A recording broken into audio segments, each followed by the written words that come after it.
This video contains subject matter that may be offensive and disturbing to some people. If you are the type to require a warning throughout a video or show, let this message serve as your warning. This channel discusses the harsh reality of true crime. If this warning is not sufficient for you, consider a different genre and unsubscribe from my channel immediately.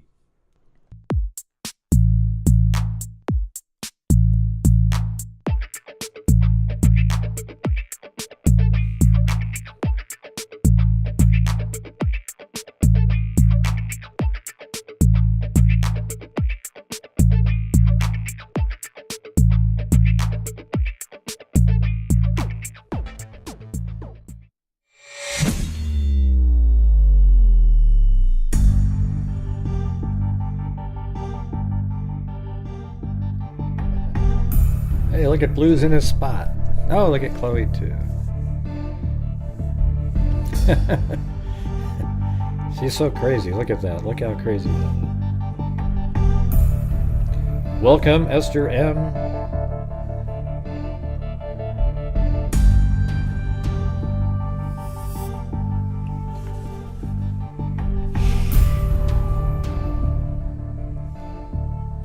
Yeah, some crazy.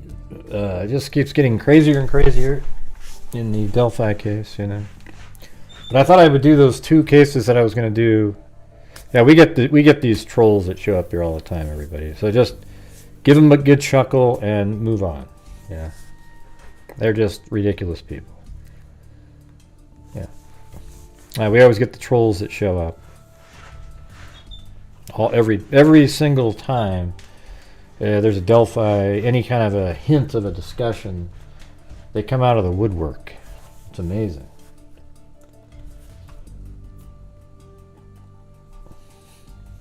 So I thought I was going to do these two cold cases for maybe probably only take like an hour, and then we'll switch over and I'll tell you the reality of this whole thing about the individual who killed themselves. You know, I'm not going to name names or anything like that, but it's definitely not the same as what the murder sheet tries to portray it. Like they're some heroes, everybody. They are so much more noble than everybody else. They're out there. They're trying to find who the leakers are, and they're really out there just working with law enforcement, just doing all the great stuff. And yeah, it's ridiculous, okay? And if anybody else who sees them or has them or anything like that, if you talk about them, you're really bad. But we'll tell you not to talk about it for days and days, but then we'll talk about it before you do, because that's what the whole goal of us telling you not to talk about it was. Yeah, these guys, what they do is they get a hold of every other YouTuber that they're friendly with and say, hey man, watch out. I wouldn't do this. I wouldn't talk about this. I wouldn't talk about this at all, everybody. Don't talk about that. Hey, don't do this. And then the next day they talk about it. Because they wanted to be first, so they wanted to make sure everybody else didn't talk about it, so that then when they do talk about it, they have to act noble about it. Like, oh, we're talking about it. You know, look, and here's the thing, everybody. I don't care if somebody has a monetized YouTube channel and you make money on YouTube. Okay, I hope, though, that you do ethically cover cases and you're making money doing it that way. That's what I hope, all right? So I don't really care about that, but when somebody like them comes out and says, hey, you know, people shouldn't be making money off of these images. Well, that's what you're doing right now when you made this video. You had like 3 ads popped in the middle of it, and then your own ads in it. So isn't that a little bit hypocritical, you know? And then claiming that people who discuss what was on it was bad. But the reality is the that 136-page document that came out described it exactly how somebody would describe it. And they didn't complain about that. Yeah, it's just, you know, just some of the biggest hypocrites that there ever were.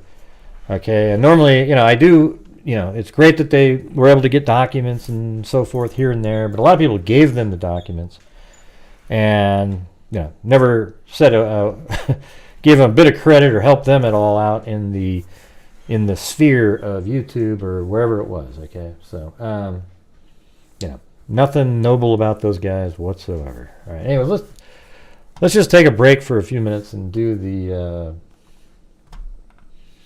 go over some of these other cold cases.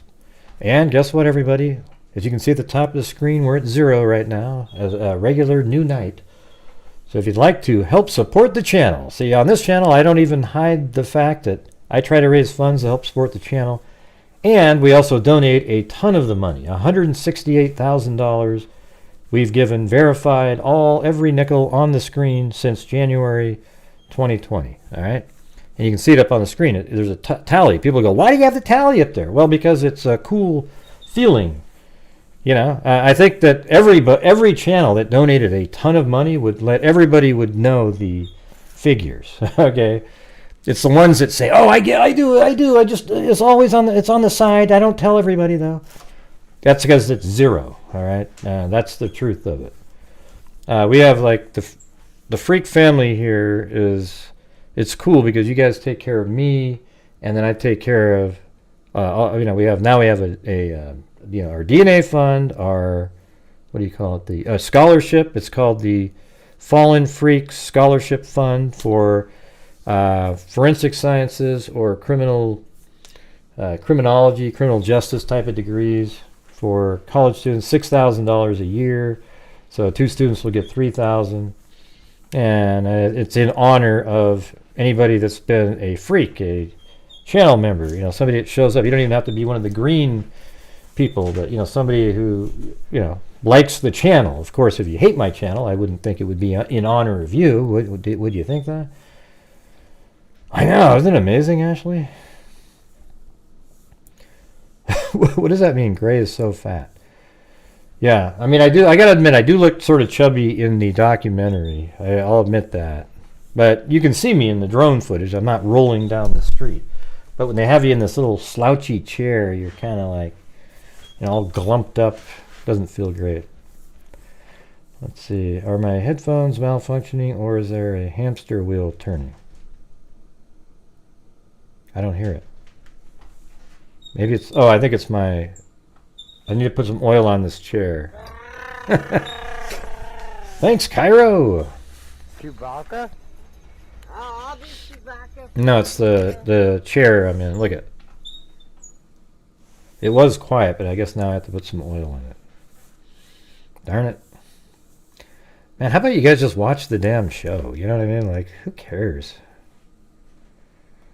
Yeah. Let's see, I think they meant... yeah, PHAT. That's the cool fat. So your Smooth Sailor's comment was accidentally deleted.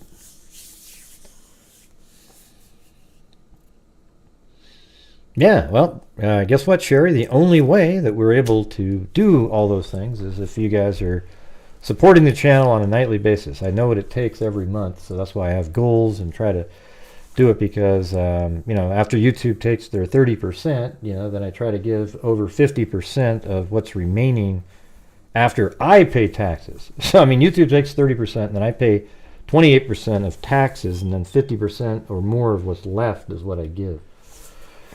So there you go. And that's why I do shows every single night. All right. Hey, thanks, Peruvian69.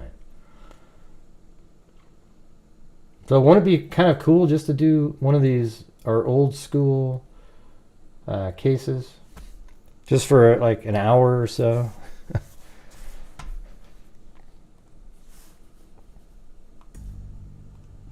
But there are newspaper articles, guys, and you know what happens when those come out.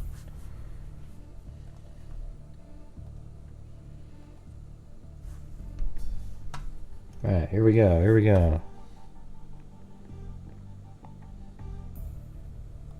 And then after this, we'll do the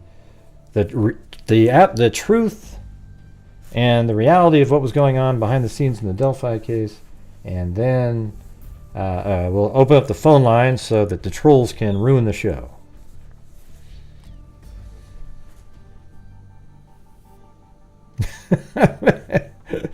Look at Cindy. I'm fat and is. I don't know what that means, but so. Let's see. Hey, thanks, Esther M. Yeah, you guys are. I mean, it's pretty amazing. I think it's just so amazing what we've been able to do, you guys, on here. I mean, it's just going to be so cool. I don't know how many years. I mean, hopefully I have another 10 or 15 years of doing this, but I'll be old and even more grumpy. I don't know.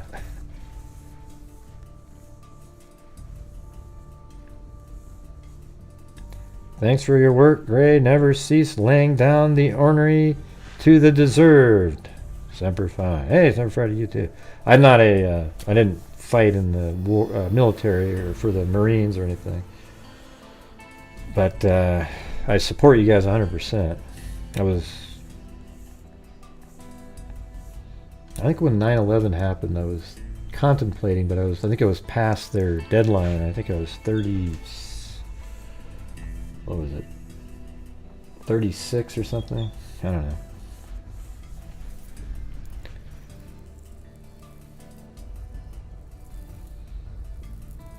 Yeah. Well, I'm greedy, they say, because I don't give every nickel of my show to charity. When they don't stand outside HLN or Court TV and bitch and moan about their ads and everything. You know, it's just, it sucks, you know. And I guarantee it that I give a larger portion. I wouldn't even be shocked if I give more money to charity than Court TV as an entire network. Okay, I wouldn't be shocked at all.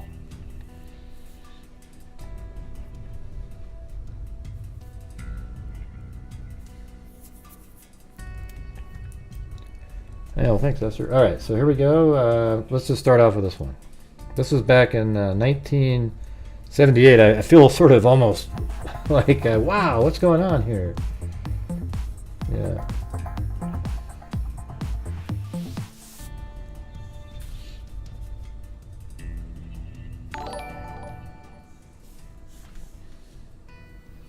"26 months. All right, Alicia. All right. Police ask public's help in finding woman missing for 5 days. County police are seeking the public's help in finding a Seattle woman who has been missing for 5 days. They suspect foul play. Barbara McClure, 24. I was actually kind of wondering. I mean, 1978. I don't know where Bundy was at that time. I think he might have been in jail or something. I'm not sure, but thanks, LS Fitz. Barbara McClure, 24. And all your wonderful freaks. Oh, there you go. Hugging face. Is that? How come I didn't have any? Thanks for your work. Great. Oh, we're way up there. Laying down the ornery to the deserved. Semper Fi. Man, it's so slow, the delay on the streamlabs. Does anybody know when Bundy was in the it was before that, right, in Seattle? This is 1978, November. Seemed like he was already in Florida at that time, in my memory. I don't know if that's good or not, but...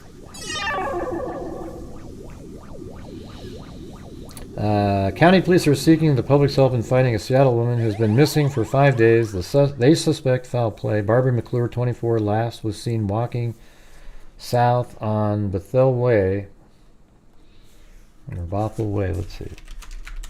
Bethel Way, and that must be in Seattle area here.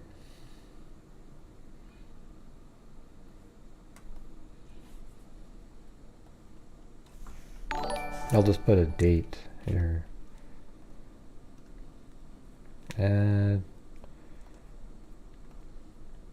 folder 2023 14.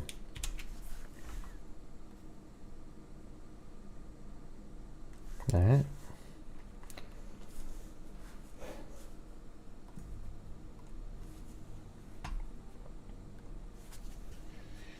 So let's see, it was on Bothell Way Northeast, near Northeast 165th. So let's do the okay, Northeast and 165th. Yep, that's way over here. Yep, all the way northeast. So this is the last scene. This is Barbara.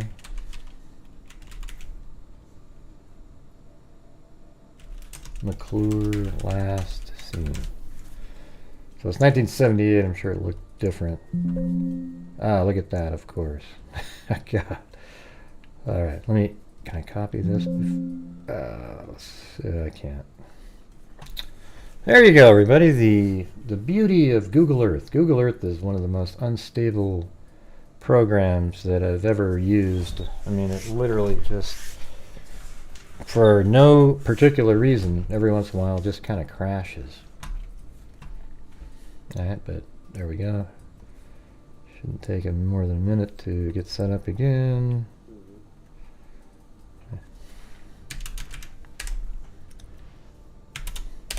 14.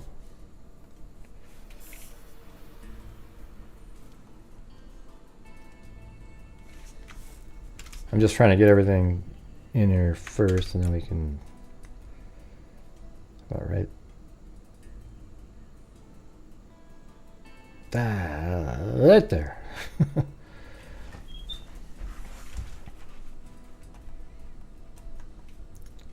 And the street name again was Bothell Way Northeast. Bothell Way Northeast.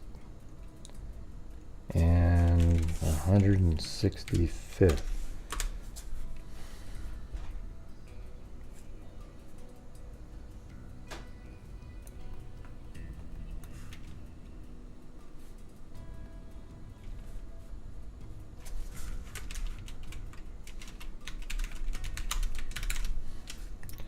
Alright, last scene there.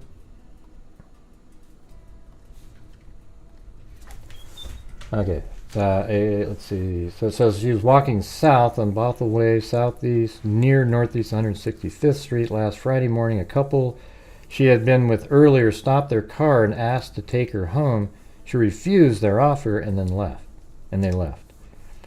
Earlier that evening, Miss McClure, her date, a roommate, and the couple went to a discotheque. And yes, they were called discotheques back then. Bell bottoms and all. In Lake Forest Park. During the evening, Miss McClure and her date had a disagreement. And he left. Sometime around midnight, she told the others she was going to walk home. That makes it sort of interesting. Like, did she hook up with him again later or something? Or he looked for, I mean, an argument where the guy would leave would be a pretty big one. County detectives said the woman may have met with foul play somewhere between the last contact and her home at Northeast 89th Street and 15th Avenue. So let's see where that is. Northeast 89th Street, 89th Street, and 15th Avenue. But here we go. When we're doing the reading, it just goes. So she lived right around here. So her home was in this area. Home near here. And she was walking.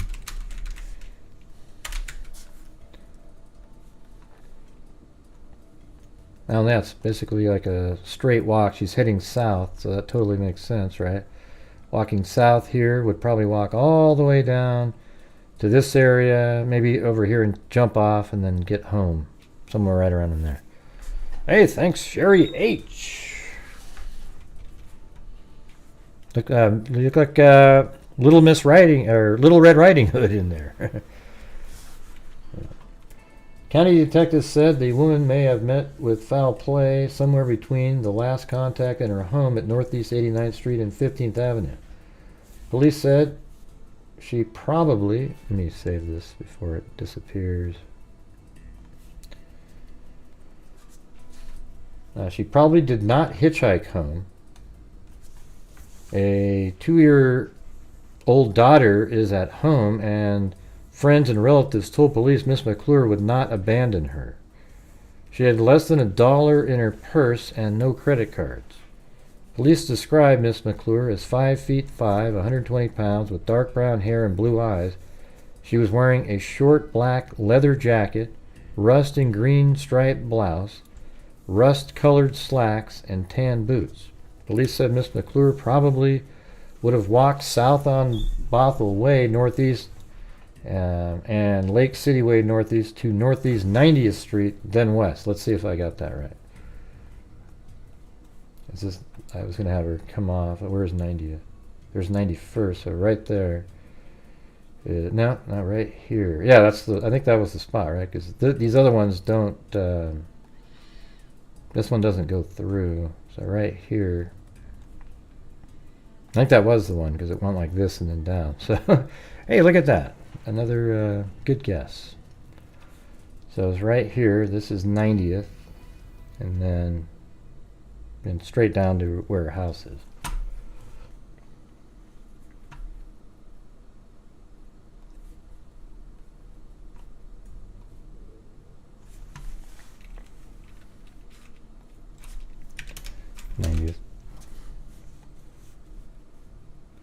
Yeah, you guys go ahead and talk about whatever you want to talk about. I'm just going to do this.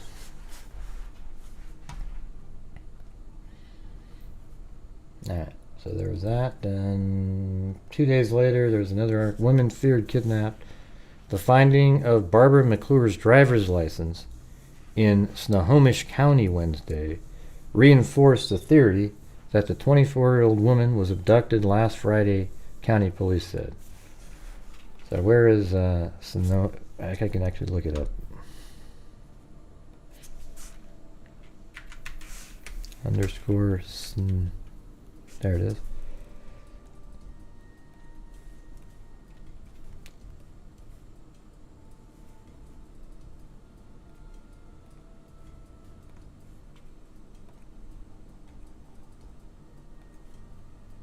I'm just going to make it bigger so I can see it. Oh, there it is. Okay. Huh. Well, yeah, that's sort of interesting because she lives here. She was heading this way. And yet her driver's license was found up north here. So something, somebody did something to her and brought her up in that direction, or kidnapped her and brought her up here. I mean, maybe we'll get more specific. Probably later, maybe.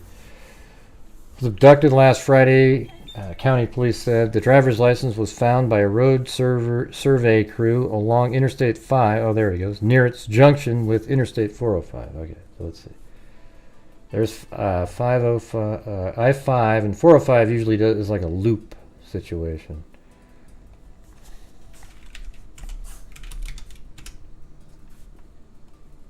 Okay. So there's 405 and there's I-5, so right around in this area. The driver's license. See how mapping is kind of interesting? So that's where her driver's license was found.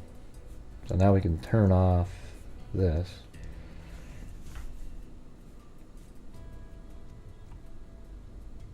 How did that disappear? Oh, there it is.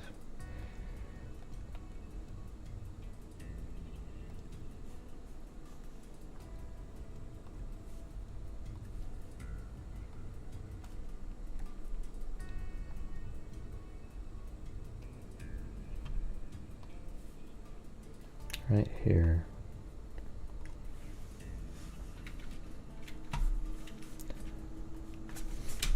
Driver's license.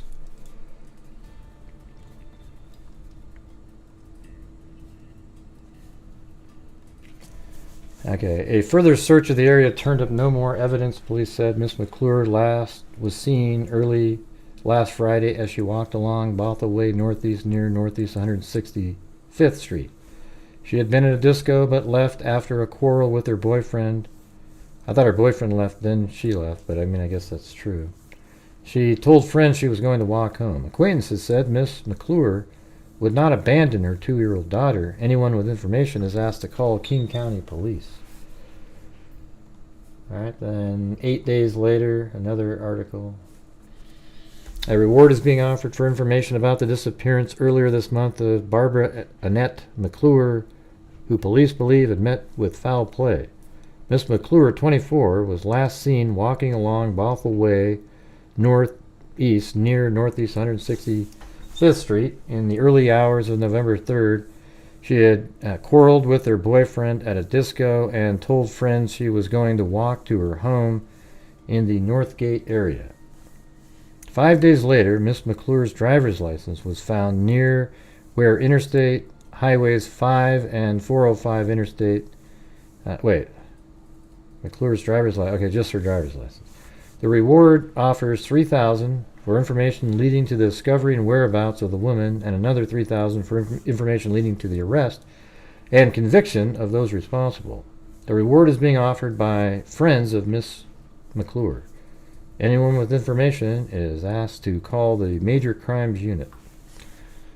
McClure. Remember Jessica McClure?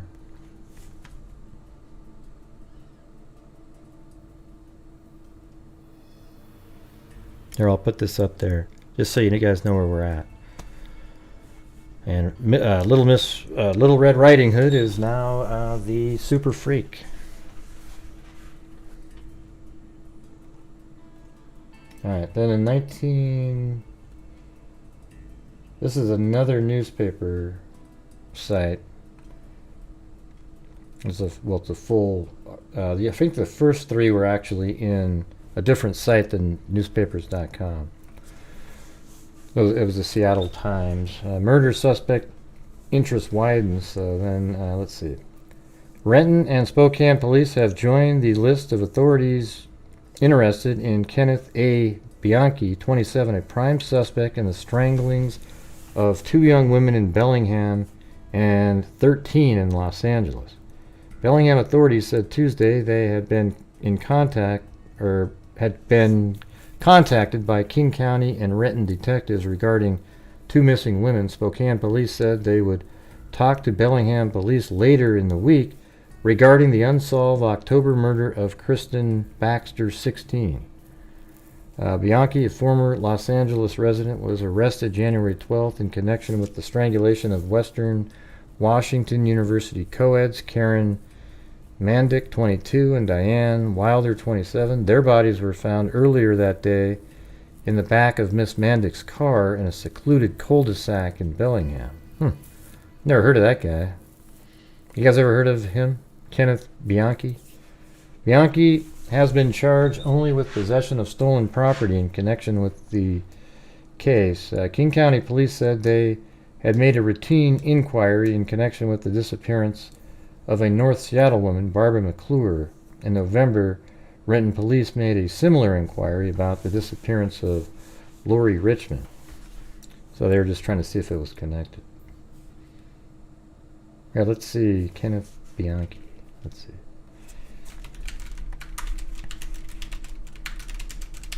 Is that really what he's going to be? Kenneth Bianchi, an American serial killer, kidnapper and rapist. He is known for the Hillside Strangler murders. I've heard of that. Committed with his cousin. Yeah, I've actually heard of this guy. Wow, that's crazy. Jeez. I didn't know his name, but Hillside Strangler, and I knew it was his brother.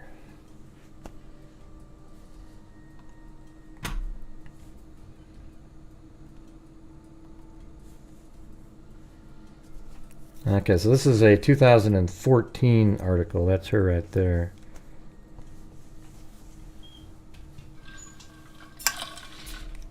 There's a drink of this.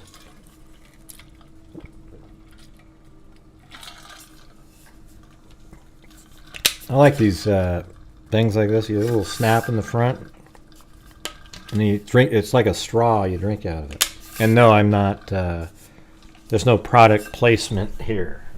I didn't even tell you what the hell it was. Maybe I should, though, you know.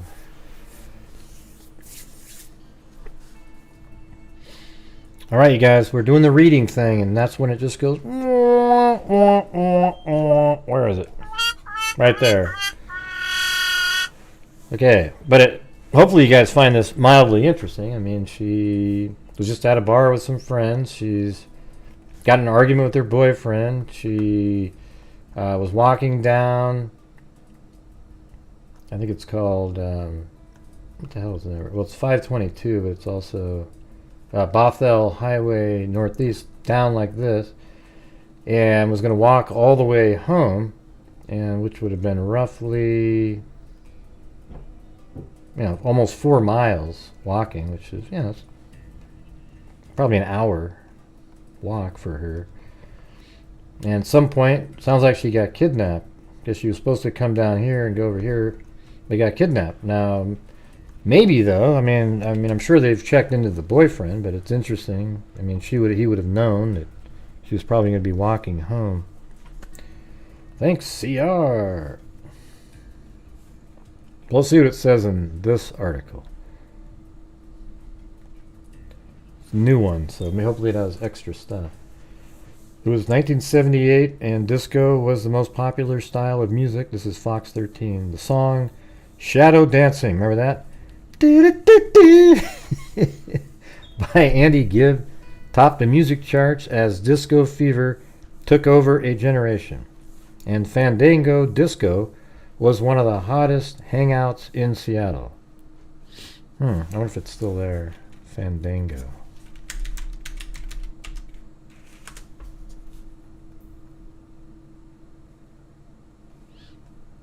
Why do they have that for that?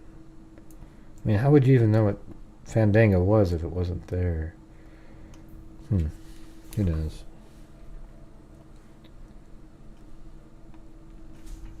I mean, the cool part is what you can do is just type in Fandangos.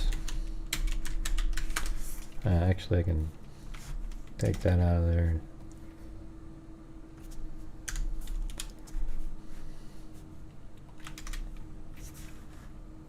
(1970 to 1982) Washington.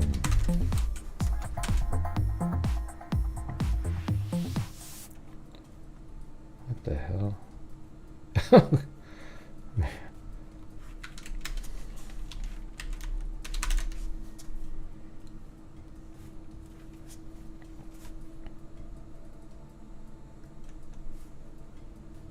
Fandango's 1978. Yeah, so was it like a popular place, or there's one in Spokane, so it couldn't have been that one. Seattle.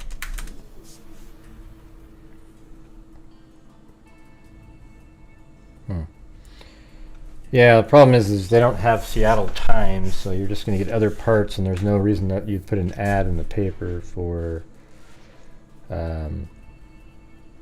Fandangos in Tacoma for the one in Seattle. So, right. So, anyways, Andy Gibb topped the music charts as disco fever took over a generation, and Fandango Disco was one of the hottest hangouts in Seattle. It was then known as the Sirloin Inn. Oh. Why wouldn't it be known as Fandango? Oh, it was then. Okay, Sirloin Inn. Is that still there? I guess it means after that. Sirloin Inn, Seattle. Huh. Yeah. Don't see it. It's not there. Well, I'll give it a shot. If you can find the address, cool.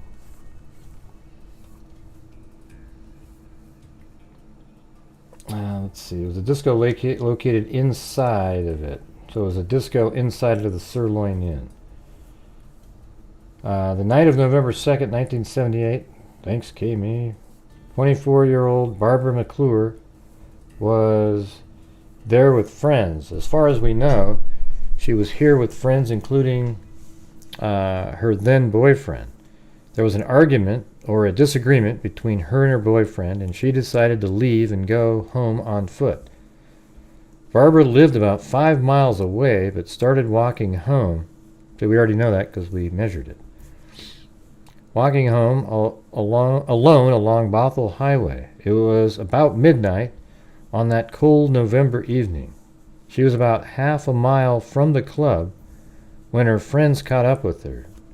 After she left the club, some of her friends went after her and passed her on Bothell Highway. They offered her a ride, but she refused, and that was the last she was seen. For many, many years, I believe she was alive, and I don't know why, whether that was a real childhood hope maybe, but I'm not sure. I don't think that now, said Jamie Stupi, Barbara's only child, the 2-year-old. Jamie was very young when her mother disappeared. I actually don't have memories of my mom. It was 10 days before my second birthday, so I actually have memories of the trauma after she disappeared, Stupi said. Her earlier childhood memory was asking about her mother. I was in a bathtub at my aunt's house, and I can remember saying, "When do we get to see Mommy?" That was a few weeks after she disappeared, Stupi recalls. News of Barbara's disappearance made headlines for months. Yeah, it's weird. Didn't really, though. I mean, I checked the Seattle Times. I don't know. I didn't see hardly anything. Her family offered $10,000 cash reward at one time, but despite the efforts of so many detectives, only uncovered one lead in almost 40 years, a 40-year-old cold case. Her driver's license was found during the construction of the Swamp Creek interchange where I-5 and 405 meet, Tompkins said. That discovery was just 6 days after she went missing and about 10 miles from where she was last seen. Hey, thanks, Karen Van Patten. Yeah, I appreciate it. About 10 miles from where she was last seen. Nothing else has ever been found. She said, "Thank you, Gray, for all your hard work and always giving us the true facts." Well, I tried my best, and I have a pretty good BS meter, but if the thing is, I do I do look to law enforcement to give us factual information, and sometimes the stuff changes that they're saying, so I think if you're just reading newspaper articles from back in the day, you're going to get a pretty good, especially back then when the law enforcement was open. This case doesn't seem to have a ton of information. Their driver's license was found during the construction of the Swamp Creek interchange where I-5 and 405 meet. That discovery was just 6 days after she went missing and about 10 miles from where she was last seen. Thank you, Gray, for all your hard work and always giving us the true facts. Heart. Well, thank you.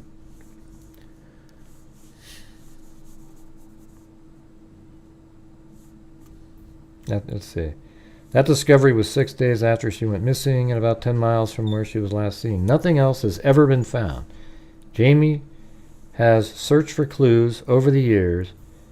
I think, I don't even know why her driver's license was found. That's sort of interesting. I wonder if she intentionally threw that out the window and then later was killed. She was doing the Hansel and Gretel sort of trying to leave a breadcrumb somewhere.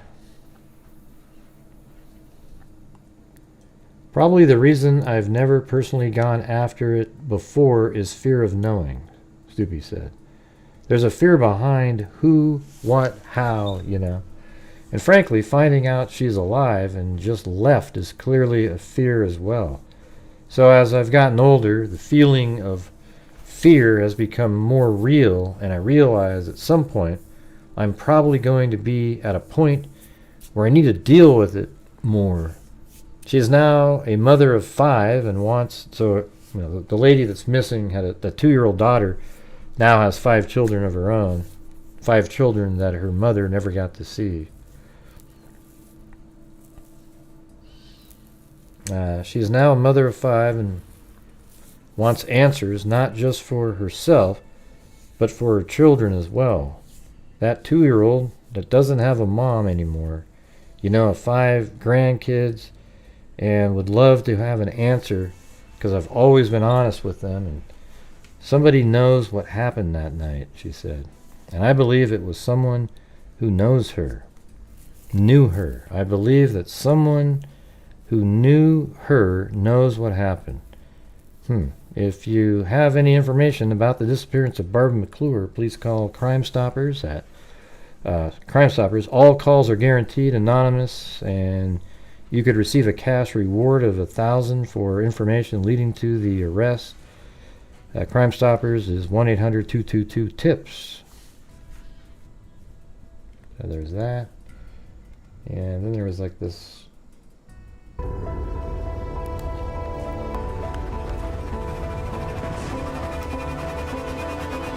Wade with the first look of tonight's Unsolved Northwest. It's just kind of you can listen to the audio.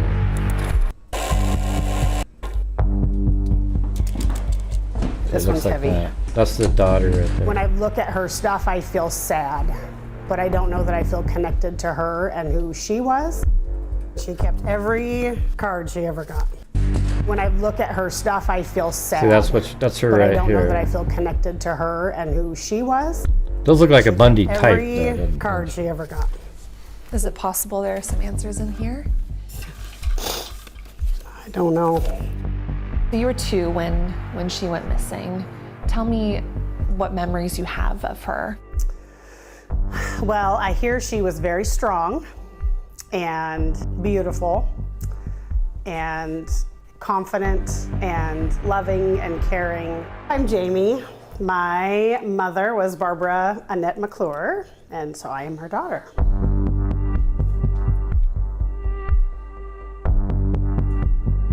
She's been missing since 1978. My only memory is being at my aunt's house a few weeks after and asking when we were going to see my mom. My name is Detective John Free. I'm with the King County Sheriff's Office Major Crimes Unit. November 2nd of 1978, Barbara went with some friends to the Sirloin Inn. Oh yeah, they got a picture of where the Sirloin Inn is. Let's see if I can find that. So it must be right along here. Oh, there it is, right here. There's the Sirloin Inn, was right there. That's cool.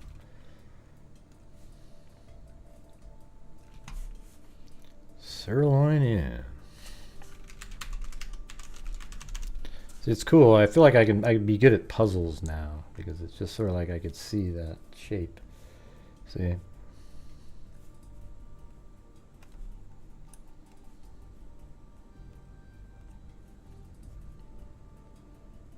So that's the Sirloin Inn.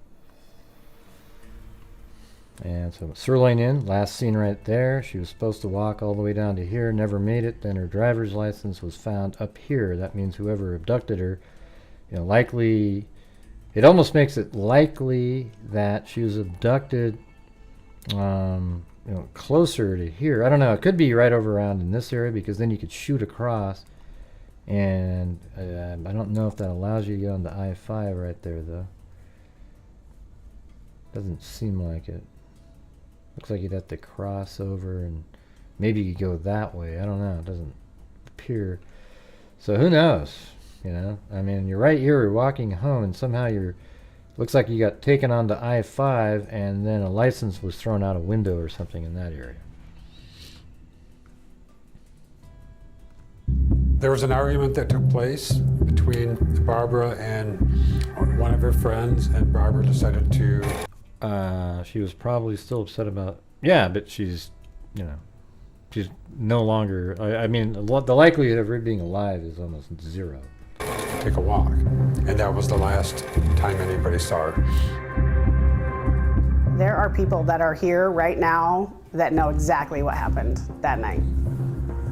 And I believe that. Coming up tonight at 6:30, something belonging to Barbara McClure was found at I-5 and 405 only a few days after she went missing. We will share with you why the family and the detective say the location of this discovery is so important. To learn about the latest case, get updated. Let's see, Barbara McClure. Let's see if we can. King 5 Seattle. Let's see. Maybe there's a part 2 or something. Yeah, here You we were go. 2 when she went missing. We can just listen to this. Too, Did to her and who she heavy. When I Is it possible there are some answers in here? They're looking through a shoebox of stuff. don't know. You were 2 when she went missing. Tell me what memories you have of her. Well, I hear she was very strong and beautiful and confident and loving and caring. I'm Jamie. My mother was Barbara Annette McClure, Yes, she and is. so I am her daughter. This is longer than the last one. My only memory is being at my aunt's house a few weeks after and I gotta skip this asking part. when we were 405 and I-5 intersect. Just her driver's license, nothing else? Yes. Oh wait, they show where the license was found too. 6 days later, her driver's license was found where 405 and I-5 intersect. Just Okay, so her driver's license was found.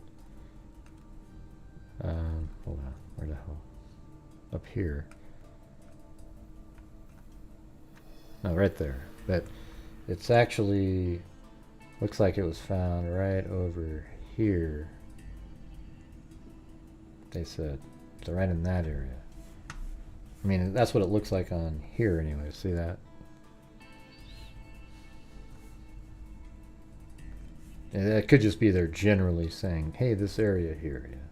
her driver's license, nothing else? Yes. She had probably her wallet on her or purse, or how do you all connect the dots there? She had a leather jacket, a brown cloth purse, brown boots. That was what she was last seen wearing.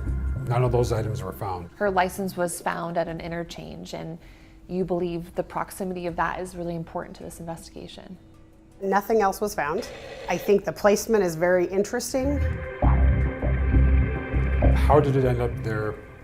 Why did it end up there? Was it dropped by her? Was it dropped by somebody else? That's obviously a major question regarding this investigation. I do think it was put there by somebody. It was intentionally left. It was intentionally left. Huh.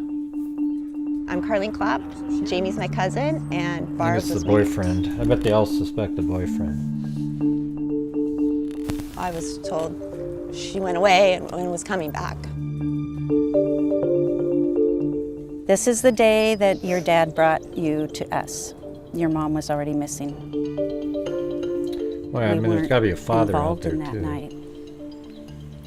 Just before.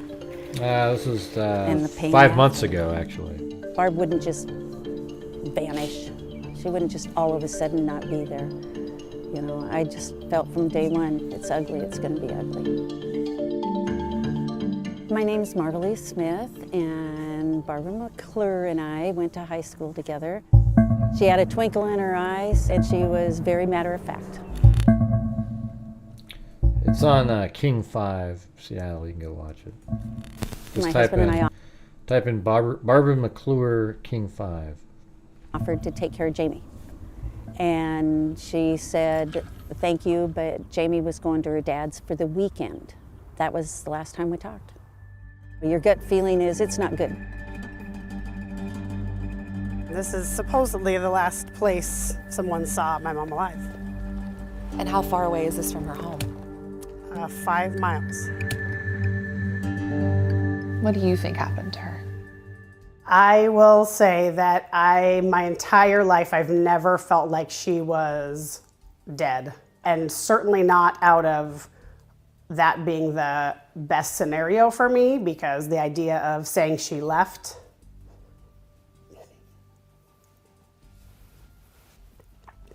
would be harder. I say that What now, makes you think sitting that, though? here, because What makes you think today that? I don't know that I know what I believe anymore. But with everything that we have been talking and looking at, I feel like there is a lot of other possibilities. I think that this is an investigation that can be solved. There are people that are here right now that know exactly what happened that night. And I believe that. Somebody knows the truth. So that's what I'm hoping for. It just should never have happened. Just never have happened. My hope is that people will look at me and say, there was a 2-year-old little girl who lost her mom, and you know something, or you may have just a tidbit of information that may lead us to something important and some answers. I think that's my hope. That's crazy. Then there's also a Charlie Project one, probably not much different. McClure was last seen in Seattle, Washington on November 2nd, 1978. She, her boyfriend, and some friends went to the Fandango Disco, which was inside the Sirloin Inn at the Lake Forest Park Shopping Center, and met other friends there. McClure had an argument with her boyfriend and decided to walk home, although her friends offered to give her a ride. Her residence was 5 miles away in the 1500 block of Northeast 89th Street. She was last seen walking in the 16,500 block of Bothell Way Northwest, about a half mile from the disco. She never arrived home and has never been heard from again. McClure's roommate reported her missing the next day. At the time of her disappearance, she didn't have any credit cards and had less than $1 in her purse. On November 8th, her driver's license was found near the intersection of Interstate 5 and Interstate 405. No other clues were located, however. Police have stated they think she was abducted near Sheridan Beach. Her loved ones do not believe she would have abandoned her daughter. She disappeared 10 days before the child's second birthday. Her now grown daughter thinks she was abducted by someone she knew. McClure's case remains unsolved. Let's see where Sheridan Beach is.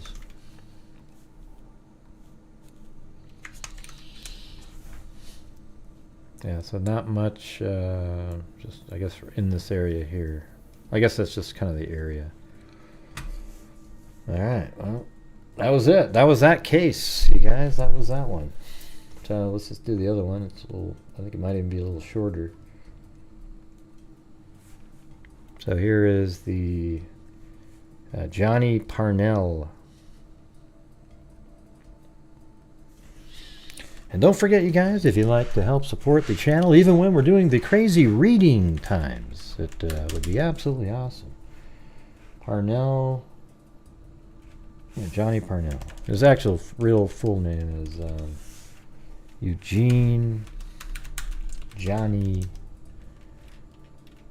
Parnell.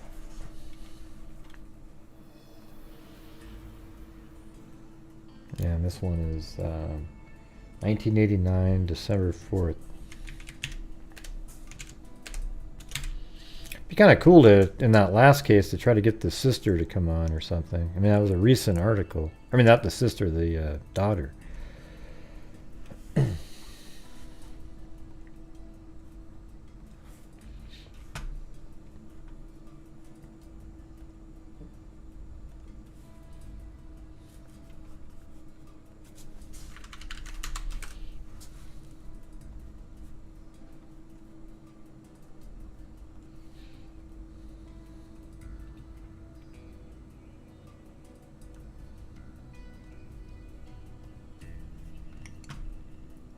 Okay, that's him right there. Johnny Parnell, unsolved homicide, Suwannee County, Florida. But there's almost no information on him at all. There's a video though. It was pretty interesting. December marks 33 years that a Live Oak family has waited for answers. 33 years they've been waiting for answers. They have faced dead ends, dried up leads, and very few tips, but they have not lost hope that someone can help solve the crime that changed their lives. Our Katie Jeffries leads our Unsolved series featuring local cold cases, and she joins us now with more. Thanks, Paulette Leonard. It doesn't matter how big a family is. When a loved one is lost, that creates a void that will never be filled. Eugene Parnell, also known as Johnny or JP, was the youngest of 7 and an employee at his family's tow truck business. But on a chilly December morning in 1989, his life was taken. It's a weird case. I-10 carries scores of travelers Just not really every a lot day of through info on Suwannee it. County, some local, some Here. just passing through. But in 1989, if you broke down, walking to a call box on the interstate was your only option to call for Oh yeah, help. remember that? On December 4th, Katie Jeffries 1989, leads just our after 8 Unsolved. Here, I'm gonna read the description here first. Right there, and then we'll listen to that. Then you have at least a like a little bit of knowledge about it first. So, anyway, the morning of December 4th, 1989, started out as a normal business day for Parnell Wrecker Service. So he had his own little company there, a tow truck company that operated in Suwannee County. It was operated by the Parnell family, which included 24-year-old Johnny Eugene Abraham Parnell, an Air Force veteran and former high school athlete. Parnell was considered tough, but inside the tough exterior laid a man who would help anyone in need and not give it a second thought. At around 8 a.m., Parnell was called to mile marker 273 eastbound in Suwannee County. Okay, let's try to figure out where that is first. All right, here we go. Florida.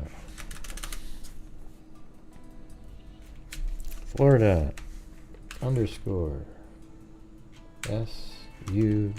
There it is. Right there.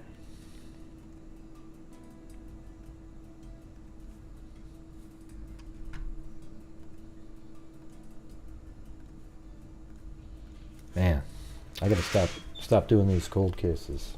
It's crazy. Let's see. So right in that little county right there, and it was on mile marker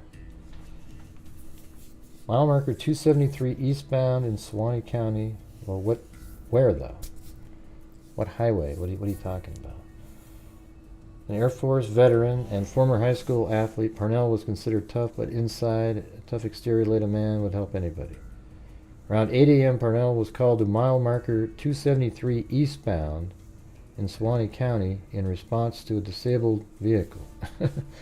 Okay, but 283 eastbound on what? There's a lot of highways, like 10 maybe, or... Well, yeah, you can say maybe this, maybe that, but, you know, they don't have a name, so... Maybe they'll show it in a minute.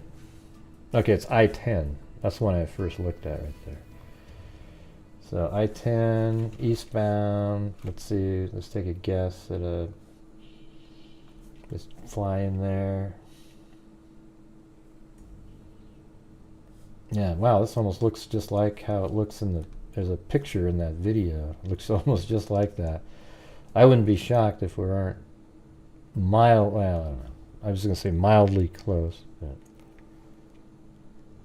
yeah, I knew it was I-10. It was right there in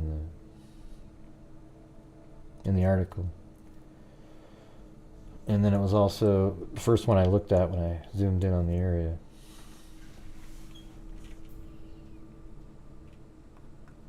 Looks like there might be a mile marker coming up here. That one sign sticking up down there.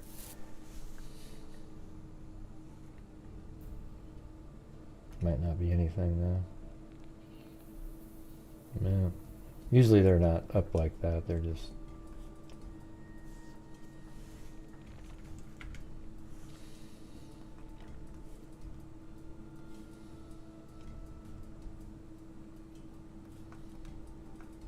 That might be one right there.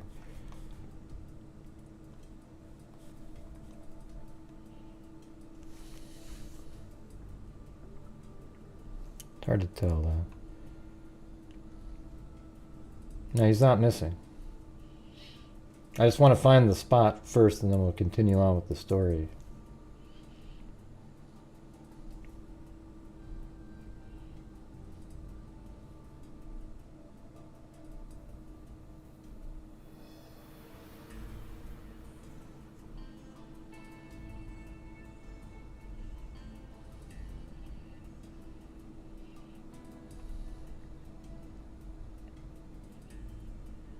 Man, are you guys going to give me a mile marker or what? What's going on here?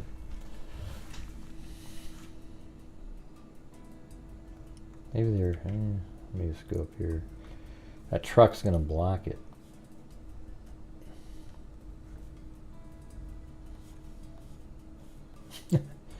See? You have to almost be by it before you even see the damn thing.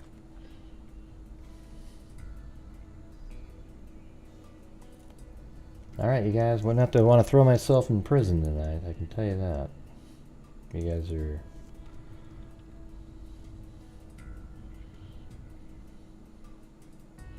Yeah, it's weird. It's either something really exciting or zero. You know, it's kind of a strange dynamic. Can never just be the humdrum anymore. We used to discover all kinds of shit and it didn't matter what we covered. Let's see. I'm just trying to find 273.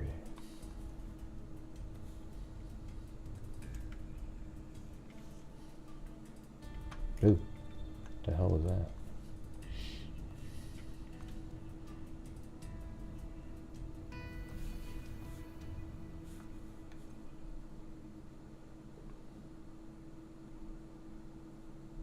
Are these things mile markers? These little... those things?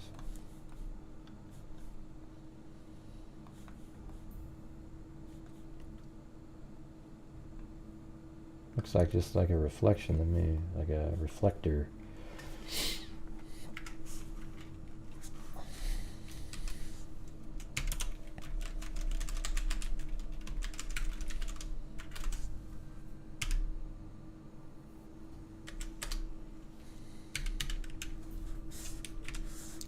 Does it do that?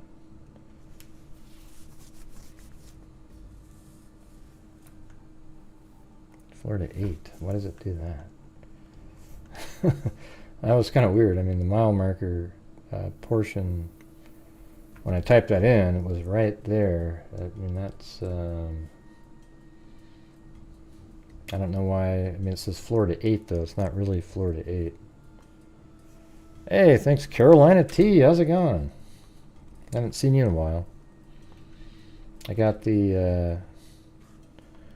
I still have your blue... I'm going to be putting blue's watercolor actually on the wall in my office over here. So thank you. Yeah. Never seen it so not very often a mile marker. They've got to be around here though. I mean,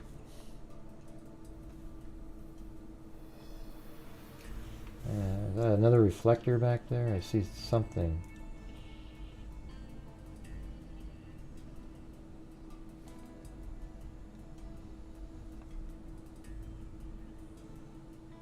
I bet that might be one. Hold on. Yeah. Maybe those are mile markers. No, I mean it could be. I just don't know it. They don't say anything on them. Usually they're green, right? Anyways, yeah, I know that they're every mile. Burnt dirt. No, we're not done. We've only done this 1,000 times. Usually you just see them. You know, every mile. You know, you go by them and you just see them over there. I like when people come in and try to explain really simple shit that everybody knows. Well, Gray, that's a two-way road right there. Can you see? No, I'm blind as a bat.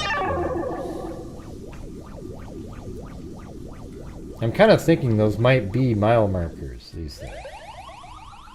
You just can't see anything on them.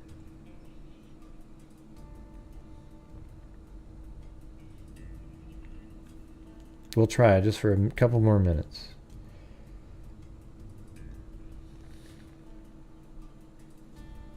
Hello, EI Rule. So what have you been doing, Carolina T?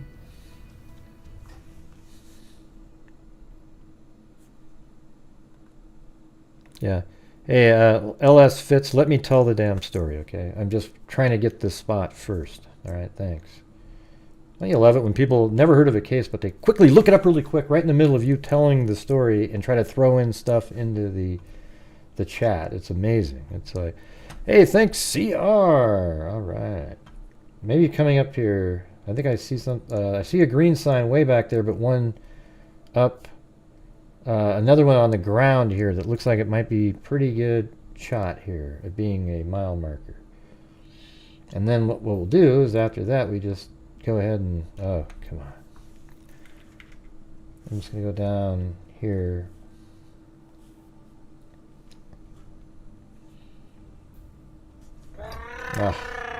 Oh, see, there it was. And what was it? 273. Okay.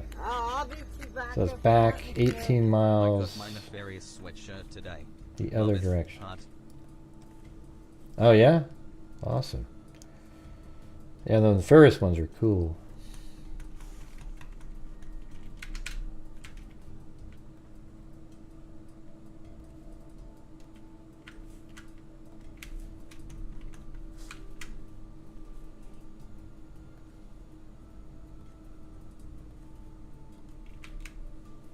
It's 6. That would be, yes, 18 miles, right?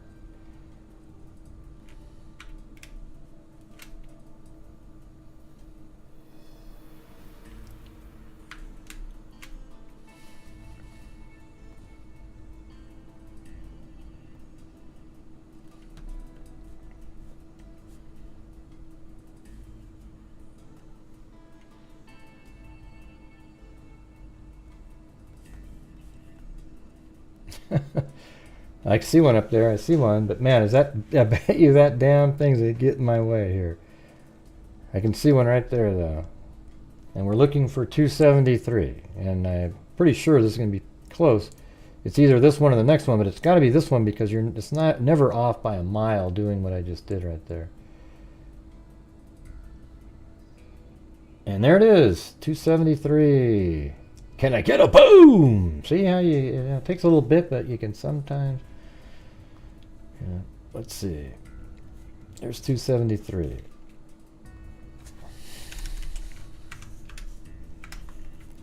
All right. So now we got the spot on the ground, on the highway. Can get rid of this thing.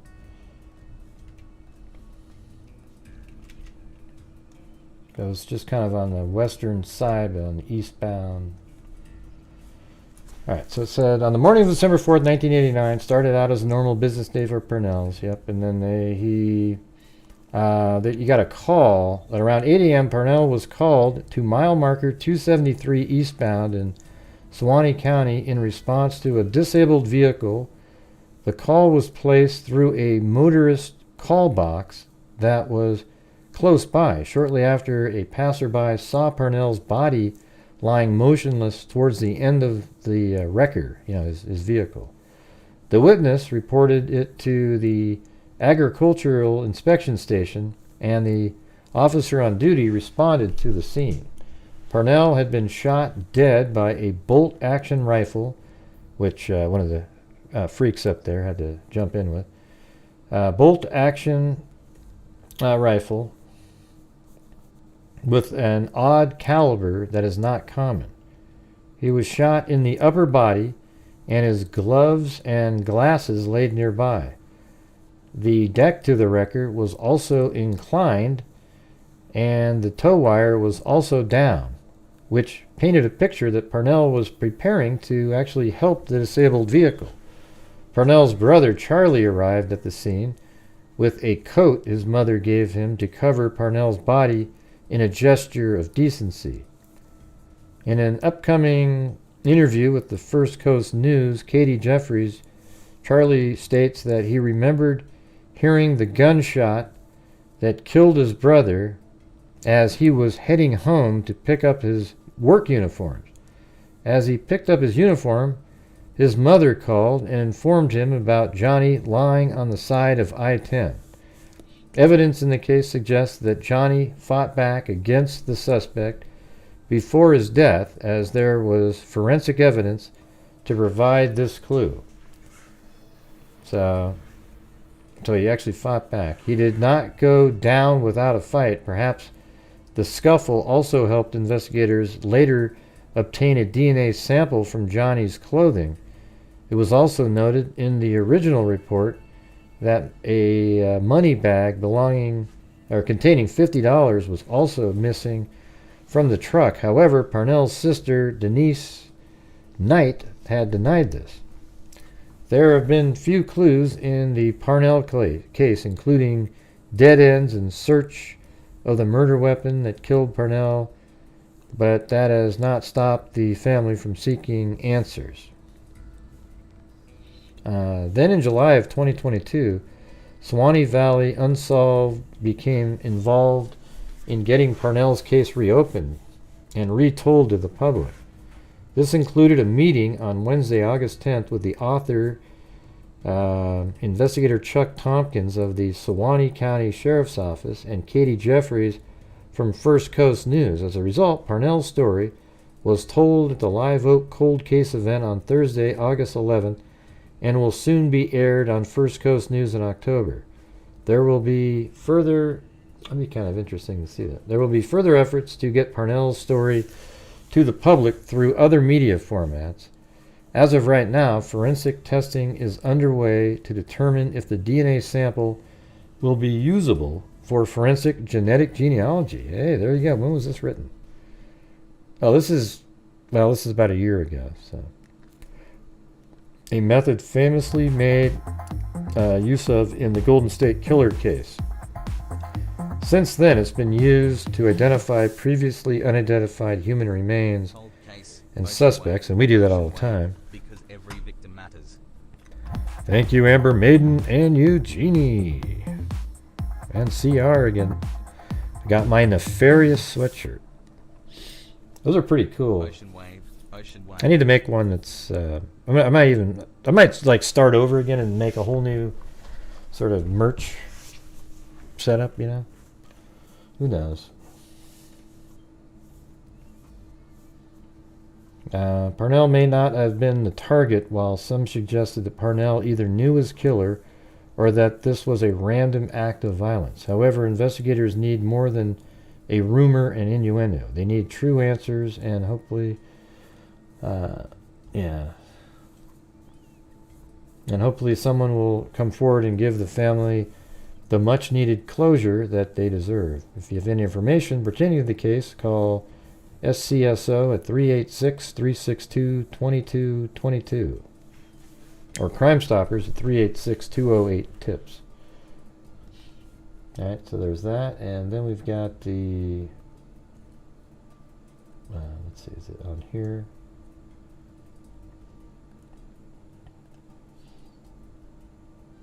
It's unclear, though, if robbery was the motive. Yeah, this is First Coast But as News. a former Air Force veteran, That's him right father, there. and a man described as a friend's friend, So just listen those to who it. I'll knew show you the Johnny pictures. say they don't know why someone would kill him. We didn't do anything illegal. We didn't do drugs. We didn't buy drugs. We didn't break the law. Because of the rotation of the call box wrecker services, Tompkins says it's unlikely Johnny was specifically targeted. In the initial days of the investigation in 1989, part of it centered on the murder weapon. A newspaper article says it was a rifle, but it was never recovered. Also, the paper says one motorist reported seeing a light blue or gray pickup parked on the interstate near the Parnell tow truck, but that report was unconfirmed. Months turned into years. Also, the paper says one motorist reported seeing a light blue or gray pickup parked on the interstate near the Parnell tow truck, but that report was unconfirmed. Months turned into years, but the pain didn't ease for the Parnell family. I think about him every day. He's in my dreams, but he's not. To work at the wrecker service. Was the youngest of I'm 7 rewinding and an it. employee I at his was too family's far tow into truck it. business. But on a chilly December morning in 1989, his life was taken. I-10 carries scores of travelers every day through Suwannee County, some local, some just passing through. But in 1989, if you broke down, walking to a call box on the interstate was your only option to call for help. Call box. On December 4th, 1989, just after 8 in the morning, Parnell Wrecker Service got a call that a motorist was broken down on I-10 about 1.5 miles from US 90. Eugene come in, told his mom he would take it. That was the last time Ida Parnell would see her son alive. Not far away, Johnny's older brother, Charles Parnell, was getting ready to also head into work at the Wrecker Service. I heard a gunshot. I said, that's kind of strange this early in the morning. He kept getting ready, but then his phone rang. Then my mom called me back, said that Johnny was out there laying next to his truck. I said, all right, so I jumped in my truck and run out there at 273 mile marker, and Johnny was laying on his back. Yeah, so I mean he's actually laying on the ground right there. 273 mile marker. Probably looks almost the same. Trees across. Yeah, like that. Kind of blurry, but. Back. With his hands out onto the side. A passerby had spotted the body by the tow truck. These are a few of the original photos taken at the scene. The broken down motorist that needed help was nowhere to be found. But in looking at the tow truck, it appears Johnny was in the process of helping someone when he was attacked. So that part's weird. It's like the person, I mean, he must not have known him, right? Because he was, if it was some evil person that he knew, I mean, it's possible he knew the person. But he's like already putting the back down to get the car on, get the broken down vehicle on his truck, and he still, you know, gets shot after that. Attacked. The winch cable was pulled out, and the lift body was up, and so it's almost like it was a hit. You know, I mean, the person calls the call box, but they didn't have cell phones back then. Yeah. He was fixing to load a vehicle. And it appears a struggle ensued. Very weird his one. glasses were knocked into the grass, a glove thrown from his hand. But Johnny had died from a gunshot wound to Hey, the thanks, chest. Deborah. It Very really kind, shocked very me. kind. Much love to you and the freaks. Well, much love He'd back been to the you. last person on earth I'd have thought that somebody would have done that too. I mean, it was a total shock, and it still is. The Parnell family calls it a senseless death. Johnny had barely any money on him at the time. $50. That's all the boy had on him was $50. It's unclear, though, if robbery was the motive. But as a former Air Force veteran, father, and a man described as a friend's friend, those who knew Johnny say they don't know why someone would kill him. We didn't do anything illegal. We didn't do drugs. We didn't buy drugs, and you know, we didn't break the law. Because of the rotation of the call box wrecker services, Tompkins says it's unlikely Johnny was specifically targeted. In the initial days of the investigation in 1989, part of it centered on the murder weapon. A newspaper article. Buy drugs, and you know, we didn't break the law. Because of the rotation of the call box wrecker services, Tompkins says it's unlikely Johnny was specifically targeted. In the initial days of the investigation in 1989, part of it centered on the murder weapon. A newspaper article says it was a rifle, but it was never recovered. Also, the paper says one motorist reported seeing a light blue or gray pickup parked on the interstate near the Parnell tow truck, but that report was unconfirmed. Months turned into years, but the pain didn't ease for the Parnell family. I think about him every day. He's in my dreams. But he's not a grown man in my dreams. He's a young kid, like I remembered him in my wedding. I would like to see that person be punished for what he had done. Not just to JP, but for the rest of our family. But this case isn't over. Investigator Tompkins says the clothing and evidence taken from the scene can be tested at FDLE with new technology. Especially since it appears a struggle took place. There is a greater chance of DNA from the suspect on Johnny's clothing. While it isn't a guarantee for answers, Tompkins says he plans to do everything he can to get this case closed. The way I see it, Eugene was his mama's child, and somebody took that child from her. And to find the person that did that and give her justice and closure, that's my goal. If you know anything about... They just said that, Zozo. They just said that they didn't know, based on the rotation of it. You didn't hear that part? That based on the rotation of the drivers, there's no way that the person would have known who the tow truck driver, but it's their own family business. You know, so it was going to be a Parnell that showed up, likely, but other than that, they didn't have a way of knowing. So yeah, they just said that in the story. Hey, thanks, Circa then. Yeah, they said it didn't. They didn't seem like it was a robbery. They weren't sure if it was robbery because he only had $50 on him. Yeah.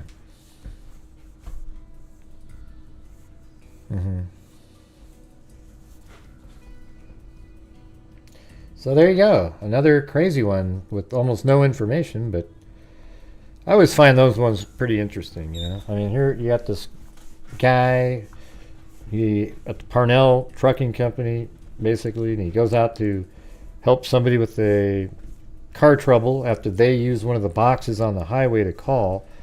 And he gets out there, and he gets there, and, you know, we don't know what the interaction was, but he got to the point where he lowered down the bed of the truck and got the cable out and was in the process of putting the vehicle. So what it's interesting because that makes it so it'd be hard to drive his car.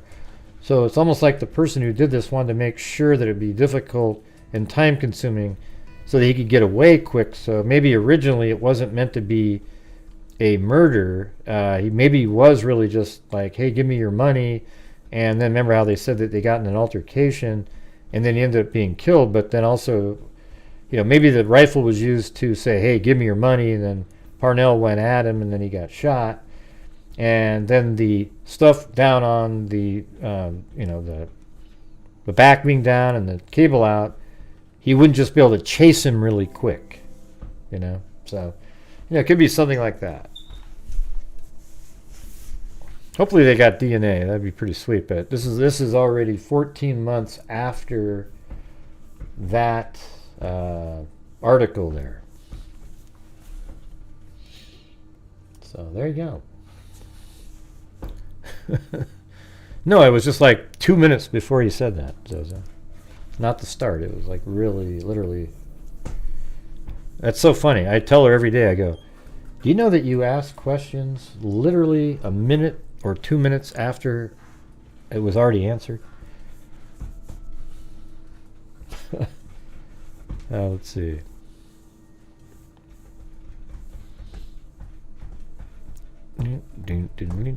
Did the call box only call the Parnell's business?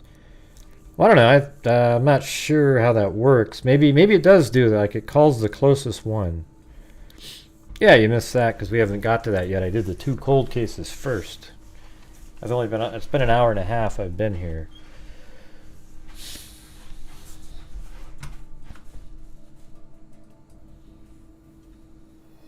I think it was Florida. Yeah.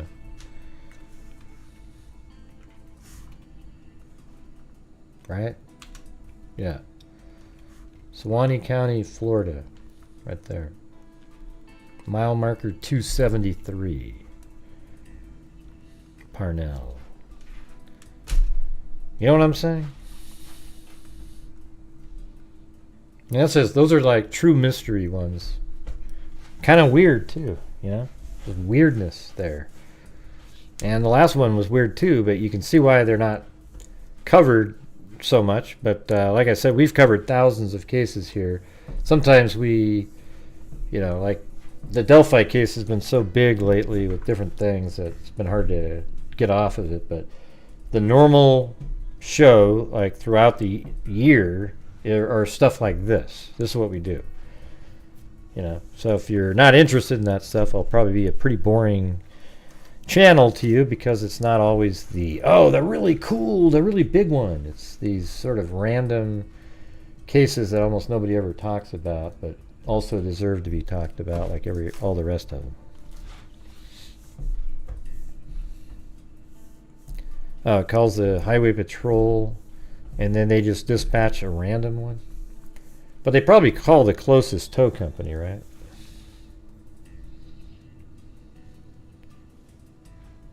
I don't know. They didn't word it like they only made it sound like it was the rotation that made it so that Johnny might not get it. But they could have meant the rotation of just tow truck services, right? All right, anyways.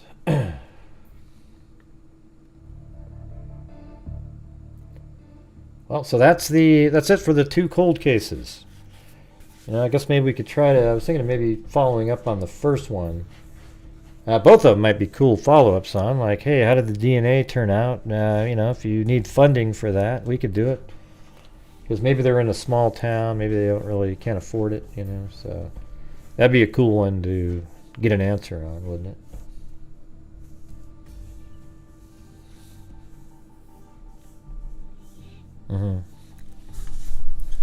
All right, so now we're going to do Delphi again.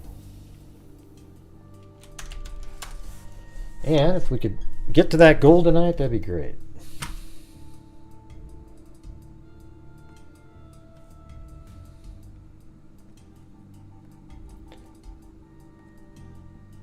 What the hell's going on? Huh, I'm gonna have to...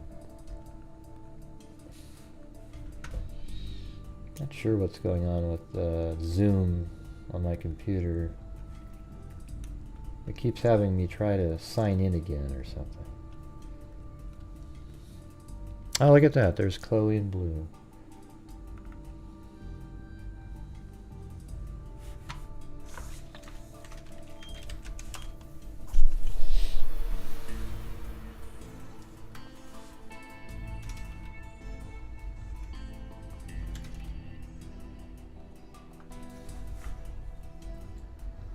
Ah, there we go. Recording in progress. Yeah, you saw my post about the Murder Sheet podcast. I think the Murder Sheet, you know, at first I kind of liked them, you know, because it was like, you know, they seem like they're sort of down to earth sort of people, but they're anything but, okay? They're not good people. They're not the people that they try to sell themselves to be to everybody. And that's my opinion. I think they're absolutely opposite of whatever they tell you to do. They do the opposite of. Oh, I like to work things out and talk to people about. No, you don't. Oh man, let's work together. Oh well, you give me some. Great, I got that. Ooh, I'm out of here. Hey, don't do this. Don't talk to. Listen, I'm just telling you something. Don't talk about this. Don't. And then the next day they talk about it.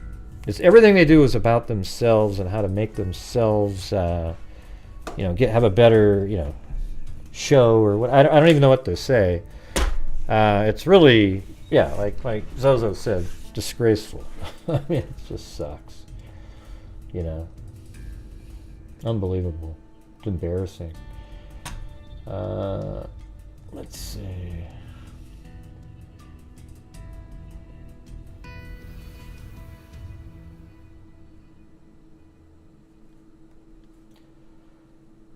Invite. I'm just trying to get the line set up so I don't have to worry about it later.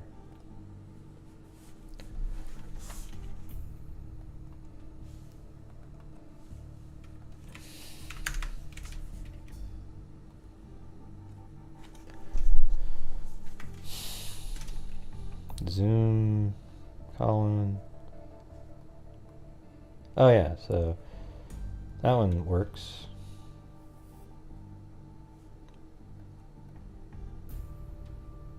Okay.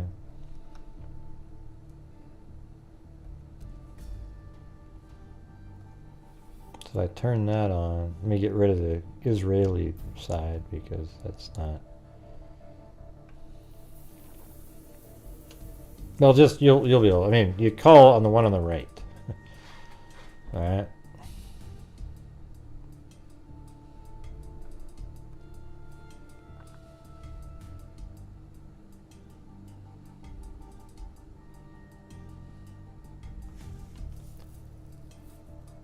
Oh, where the hell's the zoom over here? Man, it's just...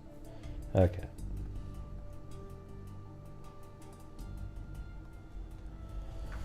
There you go, there you go, there you go. Yeah, so the numbers don't change. Oh wait, that's not right. Hold on, that's not right.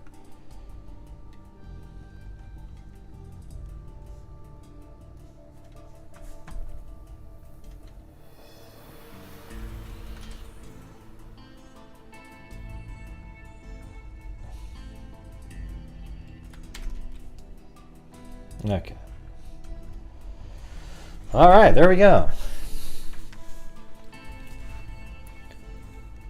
I'm not worried about the trial. Hey, thanks, Eugenie. Gifted a member to Geek Mom. It always gets the free ones from everybody. Let's see. It's more sensational for them, unfortunately. Yeah. So, here's the reality of everything. You guys remember when I went to Idaho? I'm not talking. I'm going to bring up, and nobody's names are going to be mentioned or anything. But remember when I went to Idaho, and that was what? It was like mid-September or something, right? Wasn't that mid-September? Well, on that trip, I think it was on the way back. A friend of mine called up and told me that there was some crazy information coming out soon on the Delphi case. And it turns out, and everything that they mentioned to me was stuff like the Odin shit and all that stuff. So that was about, gosh, I don't know, 7 or 8 days, maybe even more, before that document was released. The 136-page document. As a matter of fact, I think it was like 2 weeks. Because it was like 2 weeks later when I was driving to... yeah, I mean, it's crazy because that's when I was driving to Indiana when it came out, right? Because we were trying to figure out how to read it while I was in the car. I mean, so that's how long before. But even before that, you know, the friend was like, I was like, how the hell, where did the hell did this information come from? How do you, you know? And so then it turns out we're, you know, just discussing it, and the name of the person who ended up killing themselves is the name that I've known for like, geez, I don't know, maybe 2.5, 3 weeks or something, as somebody. And you know, I think it's important. See, this idiot Julie Melvin out there said that if anybody who told on whoever went to law enforcement to help them with the leak is a narc or a snitch or something. That's how dumb people like her are. Really? You're a narc or a snitch because you're out there trying to keep somebody from doing something that they're absolutely not supposed to do? That it's absolutely against the gag order and everything. I mean, so it's just so... some of these people involved in the Delphi case are absolutely disgusting people. Okay? And anybody who helped to find out where the leak came from have nothing to do with the guy killing himself. He has everything to do with killing himself. Now, did he kill himself precisely because of this? We don't know, but it seems like it. But is there more going on regarding that? Okay, we don't know. But so the crazy part is we've known this the whole time, and you know, the names, and it's not me, but the friend is the one that was trying to help because they kind of figured it all out. They had all the information, and so you know, there was multiple people working on the same thing, trying to help people like, you know, I think it was Holman and Liggett and everybody trying to figure out where the hell this information is being leaked from. And I think that's the right thing to do. Right? Yeah. Now, I'm not going to say the person's name, Shelly Babes. I did a whole show last night, talked about the whole thing again. But anyways, you guys, let's try to hit the goal tonight, though, right? We can get the kind of smooth in there and see where we can get, all right? It's been sort of frustrating lately where I put the same effort into the shows and it's just like long, slogging nights for no particular reason. Let's see, it was just a guy. Yeah, so the thing is with the murder sheet, they're trying to act like they're really noble people. Like they were the ones that went out and helped. And they're the ones that solved the thing. And if you're out there and you got the pictures and, you know, let's not be mad at people who shared them, but just don't put them out in the public because, you know, we don't want people making money off of those images. And even though we're making money right now while we're talking about it with ad revenue, the ads that I just read 3 of in a row, boring the living shit out of you, talking about stuff that we know that you're not even interested in, but you're still going to put your ads about it. Yeah, it's just sick shit, man. And then they call up other YouTubers to tell them to not talk about certain things. And then the next day, by God, they're talking about it. Don't you find that a little strange? Yeah, they don't want you to talk about this because it might affect the case. But we're going to talk about it. And the reason we're going to talk about it is because we know how to handle it with grace. We are so amazing when we talk about it. We're going to talk about it where we have the family's best interest at heart, even though we're the same bastards who put out all that information early on that had sensitive information in it without a care in the world. You know, it was great for, as a true crime person, it was great having the information. But was it right for you just to dump it out there? No. And the thing is, you guys came to the Delphi case so late and knew so very little about anything else other than the documents that you found. That's why you would still answer questions like, well, who do you think the guy on the bridge is? Well, they don't really know the guy. They just want to talk to him because they think he was there. They just want to ask him questions. No, they've known for, after the first 2 weeks that the guy on the bridge was the killer. All right, but it's mind-boggling, you guys. Gray, you're just jealous. And I can tell you, I'm anything but. All right, I'm just going to be me. And yes, I mean, I sometimes I'm on Court TV or the other shows, and they're on there all the time. But that's because here's why they're on all the time. They're willing to pretend that everything is interesting. And you guys know me, I don't do that, right? I'm not going, hey, thanks, Lisa Wilkerson. Look at that, you guys. We're now only 47 away. But I don't pretend that I'm interested in every single thing. Oh, wow. Right? LS fits. I'm not going to pretend that, now what about these Odinistic oh, yeah. Those are quite interesting. Now, if you look into the libraries over there at the Odinistic College, you'll find out that I forget it. I mean, did you guys see me on the last time I was on Court TV? I just completely flipped the script. And I said, well, yeah, that's great and everything. I said, I thought that it was written so childishly, it was embarrassing. And that what was the other part? Hell, I can't even remember. I keep looking at this thing over here. It looks like some video game creature or something coming out of a troll coming out of the ground with the ears coming out. Yeah.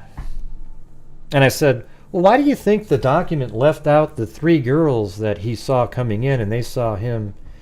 He saw them while he was coming in, and they saw him coming in. Why did they leave that out? And Vinny kind of chuckled and said, well, it doesn't look good for them. See, that's why I like Vinny. I mean, Vinny knows what's up, the reality. But I think to make it more entertaining there, you got to sort of pretend that, I mean, it absolutely added to the fuel that those two guards literally were wearing patches that could be construed as, Odin patches,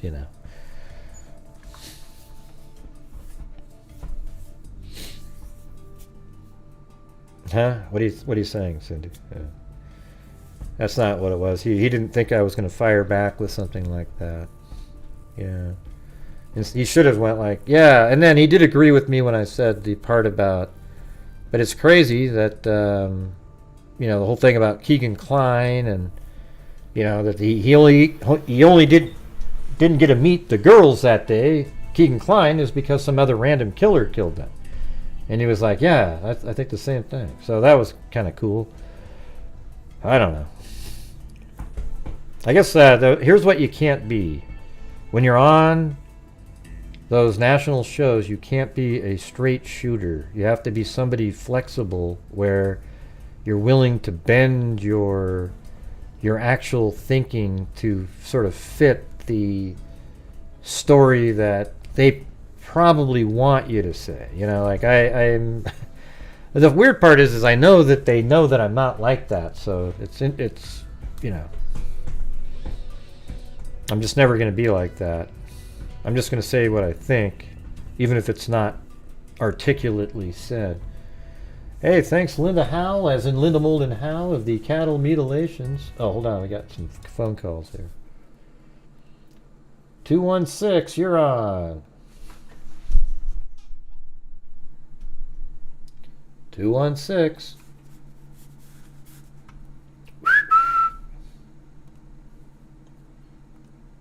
Now you're. Try that again.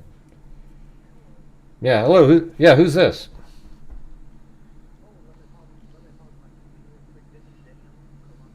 Yeah, you got to turn. Pretty good. You got to turn down all that stuff. There we go. I got it down now. How are you doing tonight, Gray? Not too bad. How are you doing? Good. I watched your show, I guess, I believe it was 2 nights ago, and I was going to see, is it your contention that the crime scene was not staged? No, I never said that it wasn't staged. Obviously they were moved. If it's staged, that means they're moved from where they originally were killed. And I think that they were intentionally. What is that? What is that? I can't hear anything. Hello, I can't hear anything. I can't hear anything. What's going on, man? What's going on? I can't hear you. I can't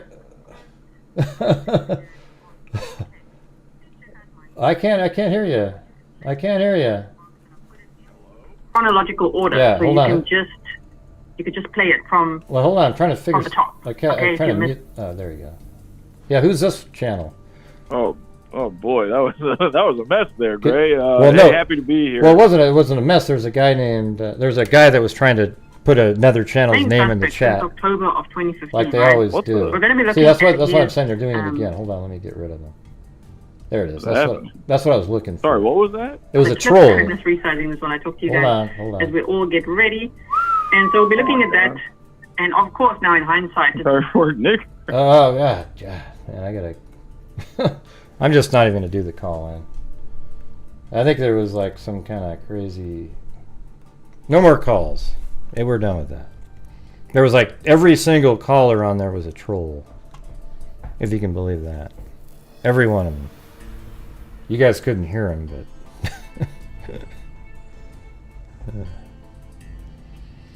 Where's the troll spray, everybody?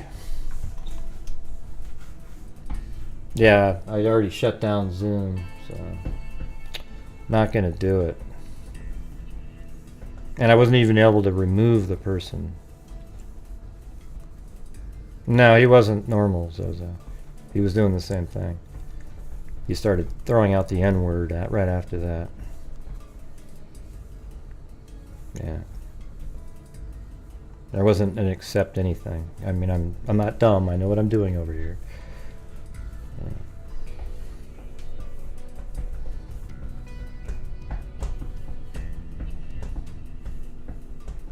Mm-hmm.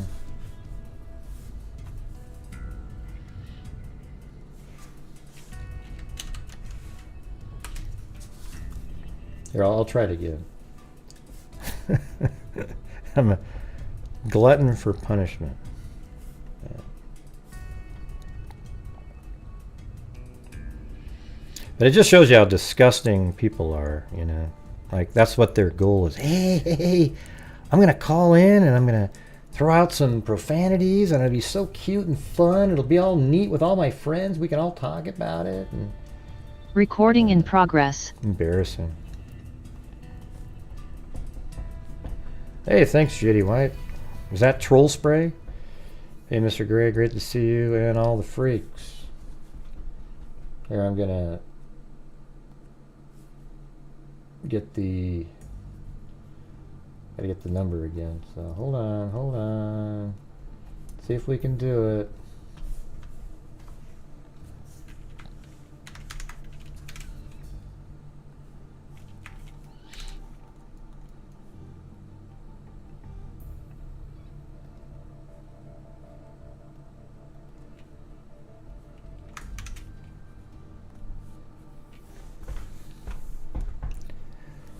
Yeah, that's crazy.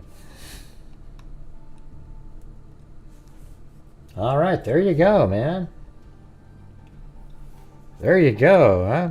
And that other number was the same one from yesterday.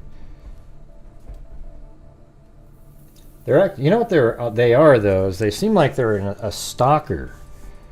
Like, and I don't mean for me, they're a stalker of grisly crime, because every time they come in here, I haven't mentioned that person's name. I don't even talk about them other than the idiotic way that they bring up, hey, it's unalived, and these stupid trigger bunnies, okay? I mean, give me a break, all right? So, yeah, that's about it. But I never bring up the name anyways. I just think it's idiotic to use unalived and spell out killed and, you know, all the crazy terminology people use.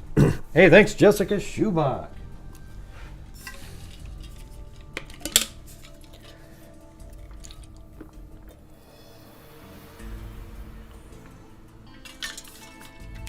Yeah, so let's get the numbers back up on the screen, see what happens. Not expecting anything better, but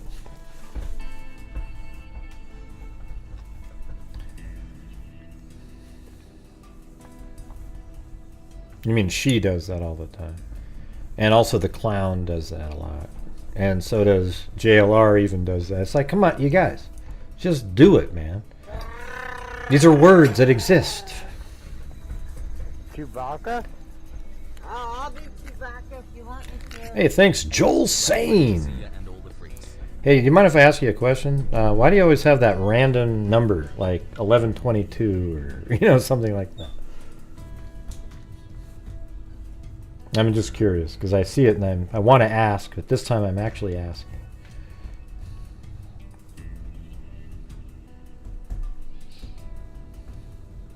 No, they don't. They make live streams not ad ready. But you know what's crazy? If you make a video and put those words in it, they always get accepted. It's crazy. They don't care. It's the live stream. Ocean wave, umbrella, and troll spray.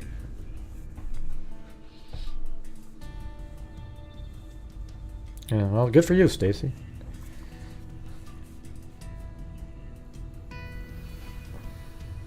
Let's see.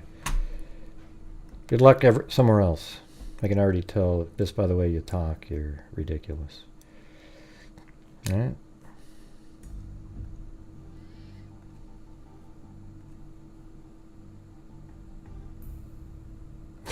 That makes you even dumber, Stacy.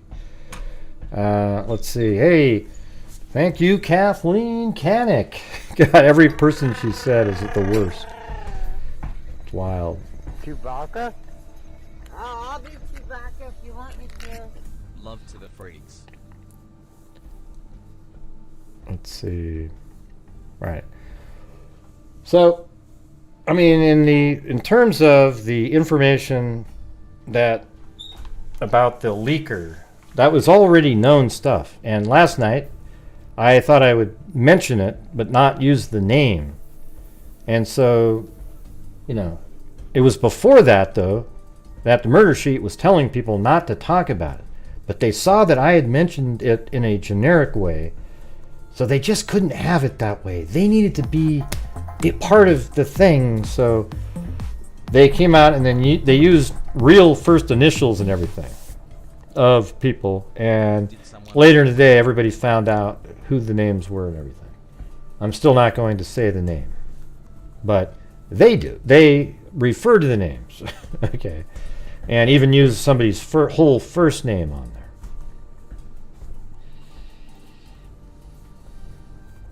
Has it been them for all the documents or just the image? Well, I actually think that the 136-page document was released by the same source, original source. So the guy that killed himself isn't the original source person. You know, somebody gave it to him and probably maybe even like trusted him with it, but then he, you know, disseminated it or something. I don't know, but it's the original source. I think that's still the same on all those documents. And that's because the friend of mine who came forward with it let me know. I mean, it's the same person. So what are the odds of that?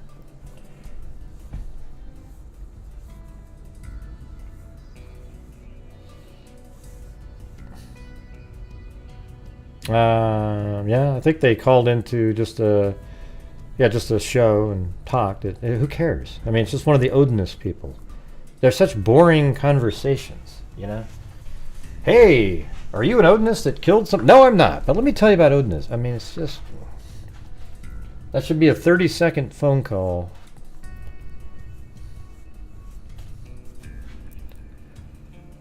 I'm just going to say right now, Odinism...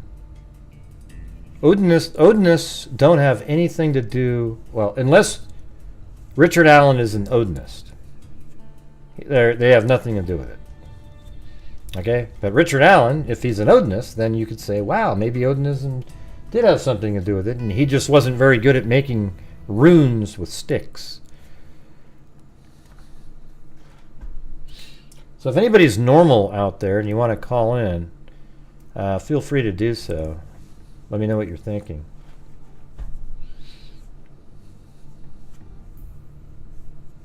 Ginger snaps. Hey, look at that, you guys. We're almost at the goal. We're almost there. And there we go. Look at that. CR gets us there. And now, everything else will just make up for the days a couple days ago. That was a crazy one.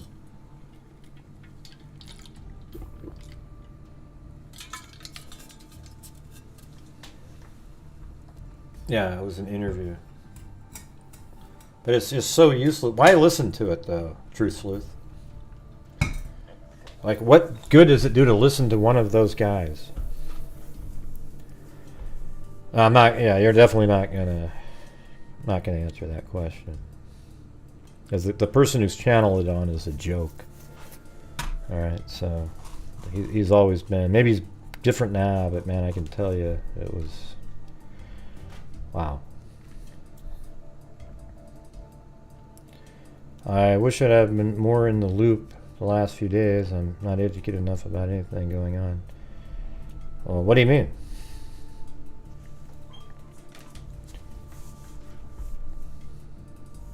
Oh, Jesus, God damn it. Idiot. Let's see.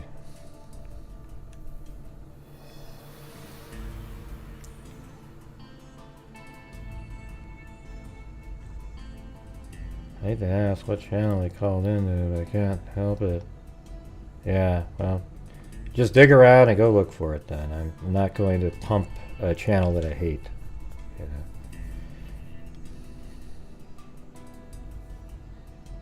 know. No, he didn't work for the defense. He used to be in the military. He was quite decorated. soldier. All right, here we go. Let's see if this one works. Hold on a second. Hold on.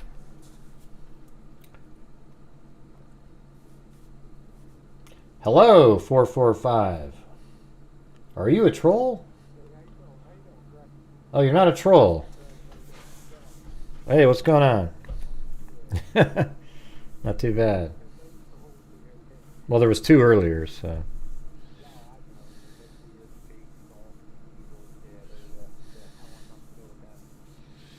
Yeah. So what's going on?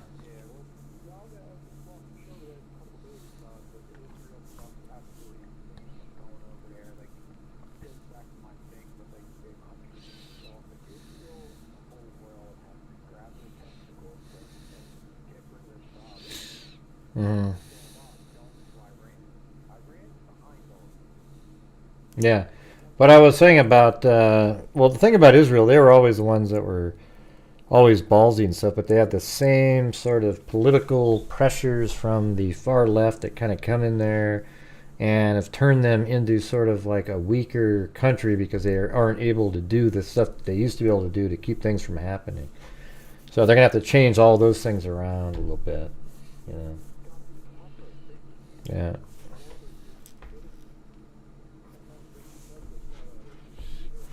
They have to be put down. No. It's that simple. And if you think any otherwise, I don't think you're human. Yeah. Like, you cannot have people like these aren't like human beings, in my opinion. And if you don't think like if you don't get them, they're going to be plotting again. Something's going to happen in America if we don't tighten up our border. I'm surprised something hasn't happened yet. Yeah. And I think it's a serious issue that hasn't, like, not enough people talk about.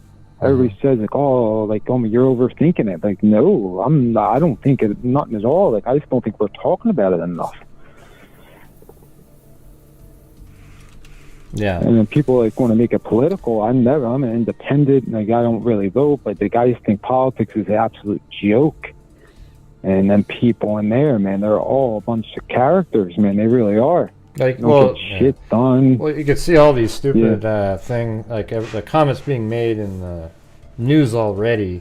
Everyone's saying, you know, like there's a lot of tragedy in Israel and in Gaza. And it's like, you know, yeah, okay, I get it. You know, I mean, we don't want innocent people dying, and there are people there. I saw a video today. It was pretty heartening. But that's part of war. Yeah, that's yeah. part of war. But I saw a video that I thought was pretty heartening. Was that I think it was a doctor at a hospital. He was helping somebody, but he was yelling at the Hamas people in the hospital saying, "You guys brought this here."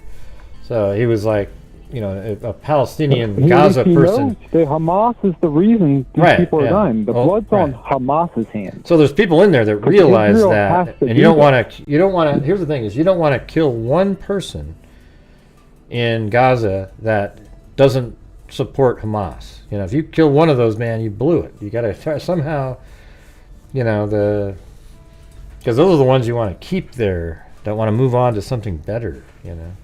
Exactly. You just got to think, though, even if they go in on the ground, eliminate Hamas, and that's good. With the tunnels they have, that's going to be extremely hard.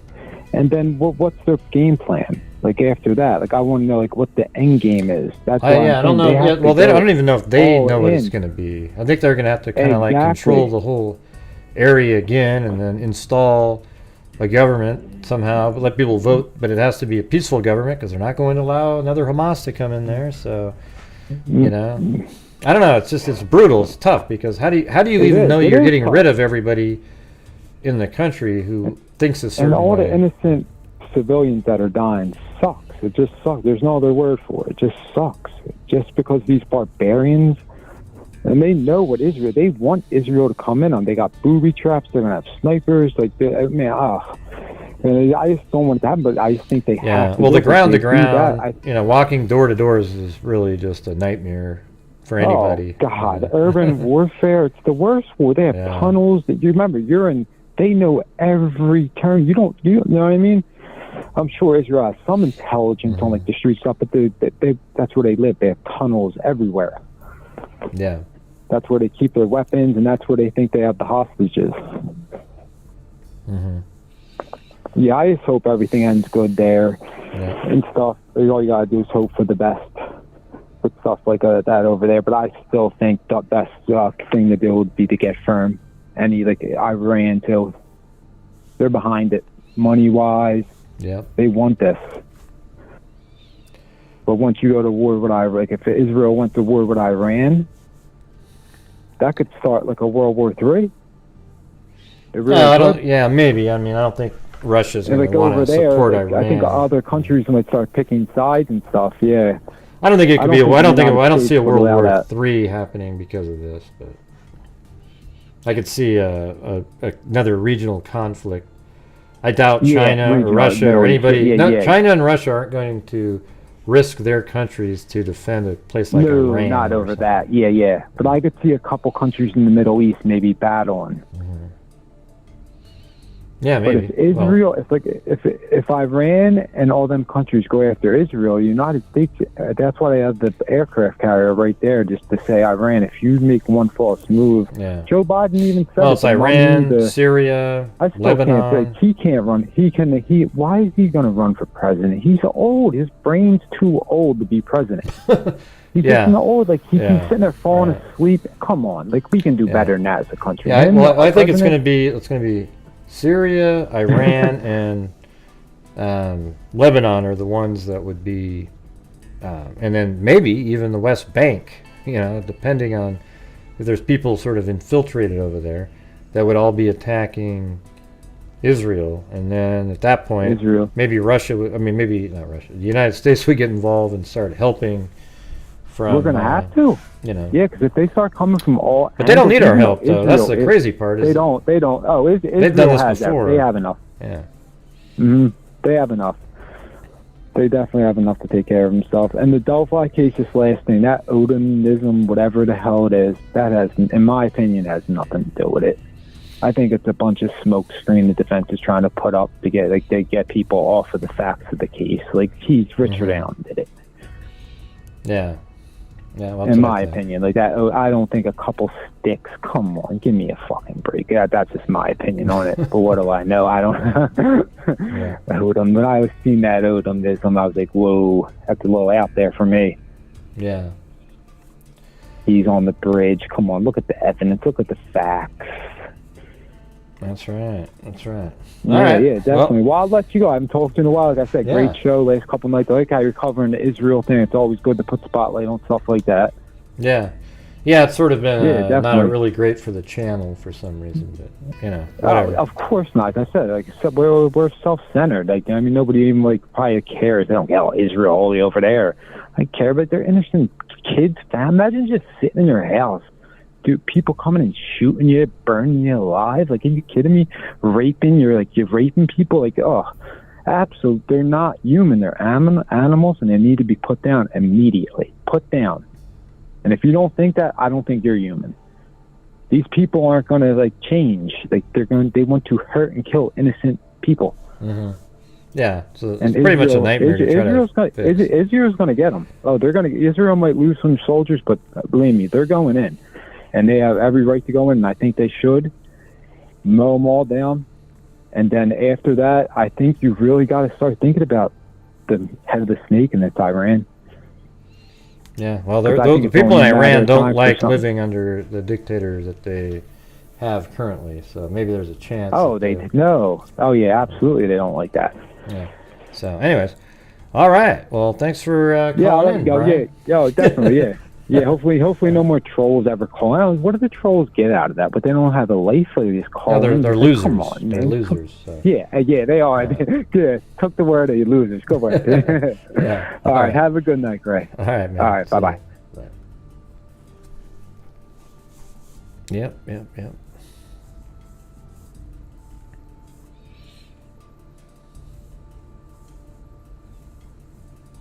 So what are we going to do now? I usually have Crazy Beeline, and I'll tell you what, tonight we'll do something. If we get to 300, I'll give away 5 memberships again. Alright? Up for the goal up there. Let's see, I'm afraid many of them escape. Yeah, who knows, Cindy? Who knows? Nobody knows. I think they've been monitoring who's leaving. But you can't tell somebody. Just like who's come over the southern border of the United States. You know that they have, their numbers are like, I can't remember the exact numbers, but like, 75 Iranians and 36 Syrians they've caught coming over the border. So, like, how many of them got away? It makes you kind of nervous. And that's why they're asking people over here to start being vigilant. And why weren't they asking that before when you already knew that they were getting away? Was it just because of the Israeli conflict? I mean, that's kind of odd. I mean, it seems like something you should have said before.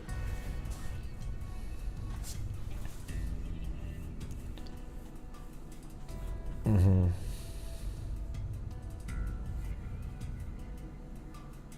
It was whatever I had. It was supposed to be for Delphi, but he called in on Israel, the boys. I think he kind of knew that. But you know when you always come in here, are you a troll? Because you almost never say something that's positive. I have a good sort of sense for that kind of stuff. You always are calling out tiny little minutia moments on the show and trying to be, pester. So you're not going to last too much longer, I can tell you. The boys. That's who I'm talking about. I notice every single show. It's not like just, well, it was just this one, Gray.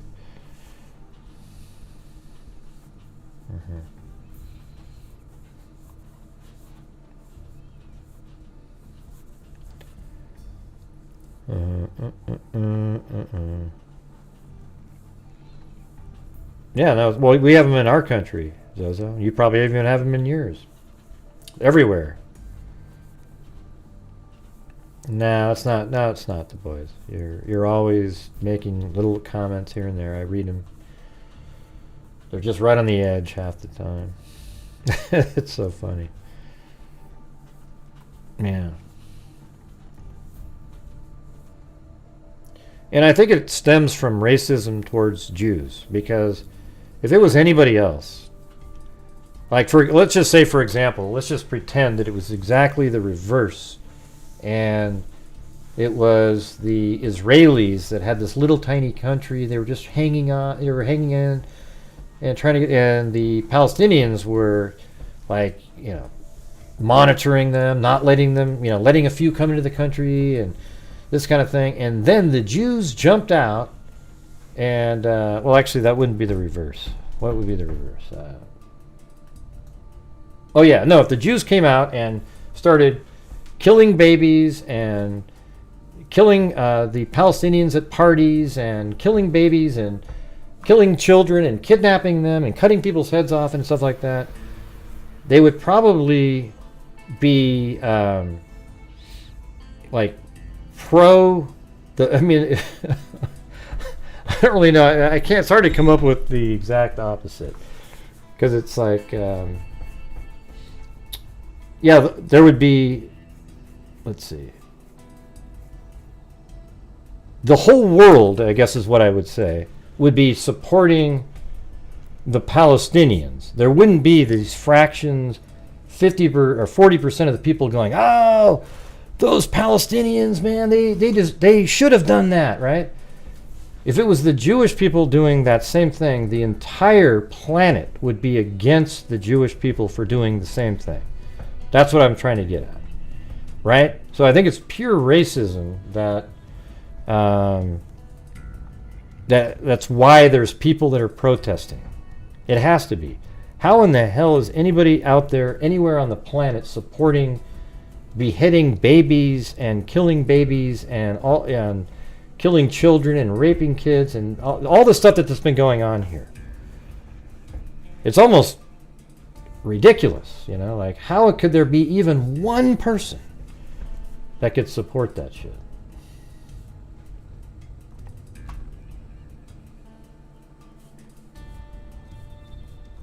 I was actually kind of wondering if that was that call box. Is that what that is?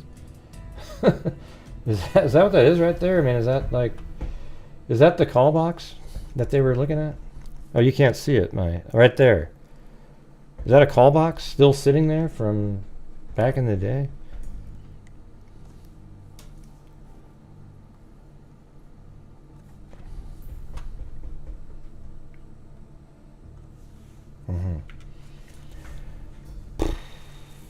Anyways, like I thought we were still talking about like the Delphi stuff, but you guys can talk about whatever the hell you want to talk about.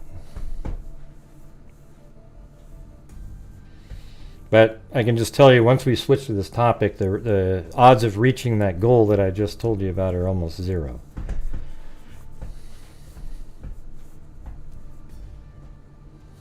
Yeah, it did kind of look like a call box, didn't it? Across the road there.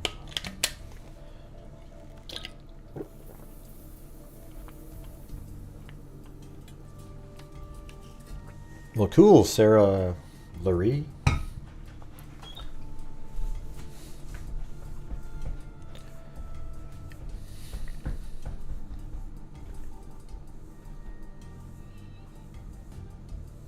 I'm wondering how Richard Allen didn't get any blood on Abby while, because he didn't have any blood on him. See, everyone thinks that you'd I mean, I guess, you know, maybe he did have blood on him, but, yeah, I don't know. I guess I can't really answer that question. How Richard Allen didn't get any blood on Abby while dressing her. If he was muddy and bloody, right? Maybe, but if he cut somebody's neck, for example, while they were face down, he wouldn't necessarily have a lot of blood on him. But if that one witness saw him and he was muddy and bloody, then there should be blood on him, right? And then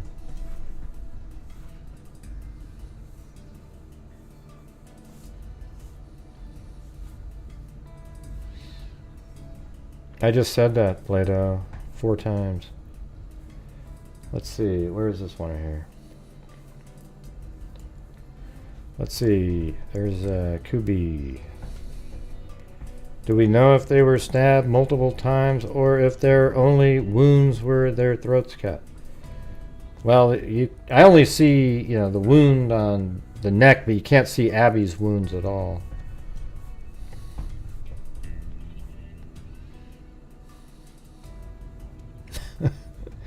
I guess we must have like a 50-second delay on here or something. I don't know.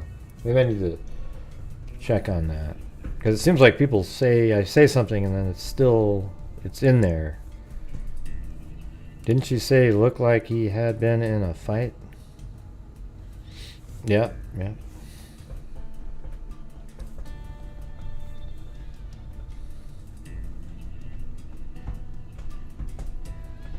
It is kind of a, I mean, how much do you think that the muddy and bloody lady is related? I mean, if she's accurate or something.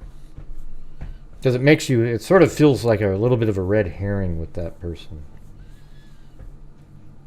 She doesn't even matter, you know? It's like, he admits to driving and parking his car there, right? So, what do you mean the sound's all mixed up? What do you mean? What are you talking about?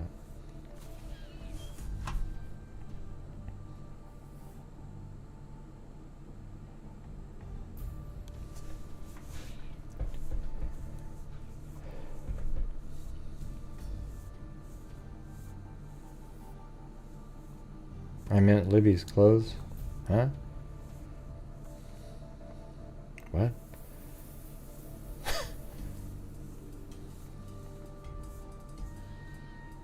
Did she have the same description then? Huh?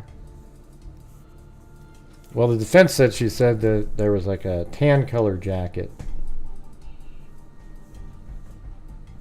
Tan color jacket. Man, you know what's interesting is the tan color jacket that Abby was wearing was actually Kelsey's jacket, I think, if I remember right. Yeah, it's like a sweater. So that would have fit, likely, it's possible, could have fit Richard Allen since he's so little. Wouldn't that be weird if he was wearing that jacket? Did they ever find that jacket? I mean, that would be interesting if, you know, he's leaving and he's wearing the tan colored jacket and that happens to be The one that Abby was wearing. Wouldn't that be weird? I guess it's maybe a grayish kind of color, but whatever.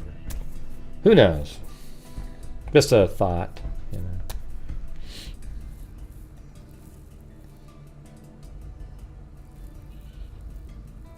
No. I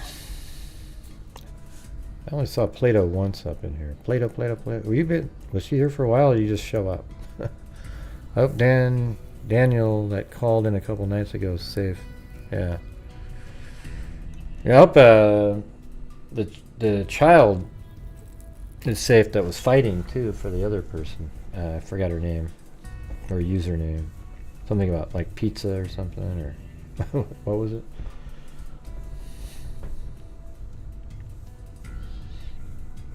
Yeah, I was just wondering though about that.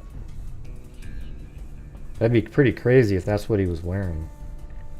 And if that's missing from the crime scene. Because you don't see it anywhere.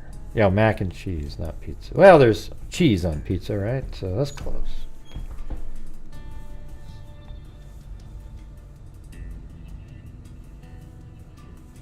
Huh? I'm not sure what you're talking about, Cindy.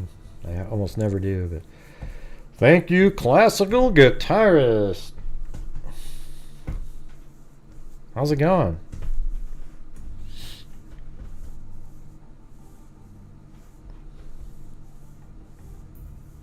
Yeah.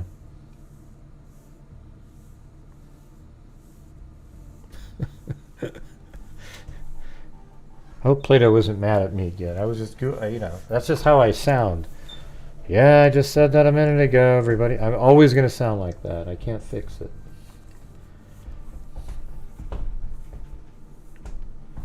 I don't even know. That meeting we had the other day with all the mods, I don't know. I'm not sure how it would work with 30-something people in there. Like, how would that actually work?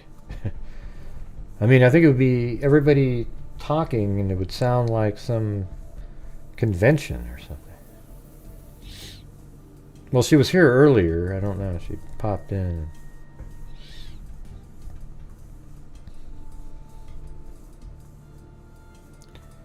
The initial of the leaker, I mean. Wow. Type in full sentences. Nobody wants to go back up and look at your first comment. You know, just type in the full thing again. Hand raising feature, maybe. I don't know. Well, it's not Zoom. It's actually Teams. So I'm not sure how that would work. It was hard almost with just like 15 or 12 or 13 that showed up.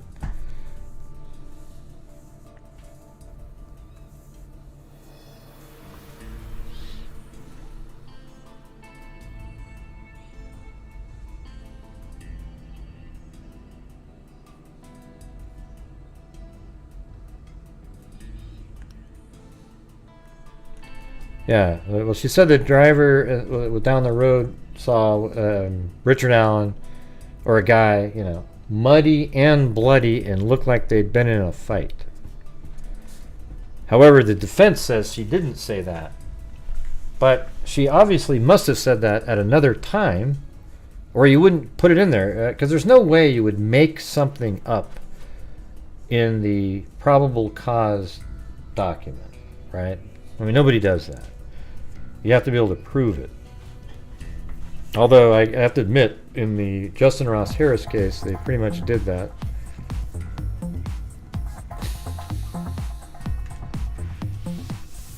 Although it wasn't, it was just a preliminary hearing in that case, so I don't know.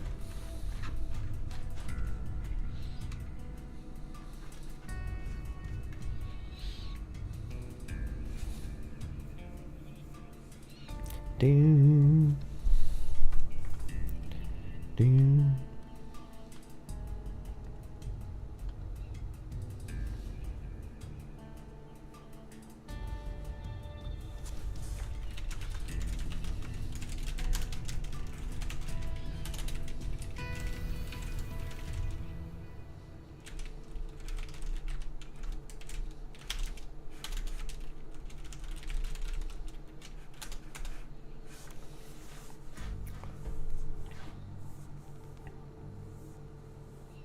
You have to go to their profile and check. I'm stuck on the suicide. Oh yeah, why not? Why can't you let that part go? To me, I don't have any emotion towards it. You know, it's like I don't know the person, and anybody who reported the leakers, and if that's why they killed themselves, it's their issue. It has nothing to do with the person reporting them or anything like that at all. Because, so even the murder sheet tried to make it seem like it was sort of the fault of the people, and, you know, and these other channels out there trying to make it seem like it's sort of their fault. You know, the only person's fault it is who killed themselves is the person who killed themselves. There wasn't online bullying or some other thing like that. They just did it. And I don't have any, you know, I feel bad for the family and everything.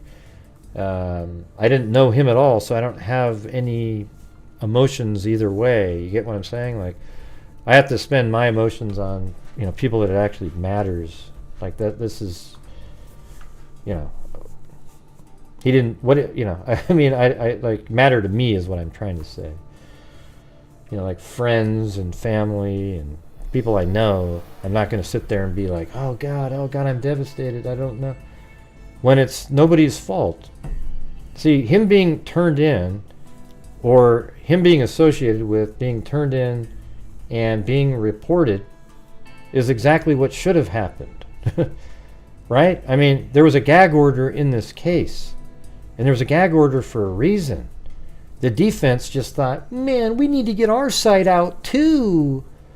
But there was, the other side wasn't even out there. So there was nothing out there other than the probable cause document that was put out. So that showed some stuff, and yeah, you then start thinking that document really points to Richard Allen. So then the defense said, well, we need to counter that document. So we need to put out this whole crazy document with these weirdos that just sit there and repeat the same thing over and over and over again, describing the minutia in movements, making it seem like all the, you know, only, there's no way one person could have done all these things. One single solitary man with dexterity. Does anybody understand the dexterity part? Like saying with dexterity? It almost feels like this person was mentally ill who wrote that. I mean, what made you keep typing in with dexterity over and over and over again? Like it literally showed up 7 or 8 times. Yeah, acting alone with dexterity. Okay.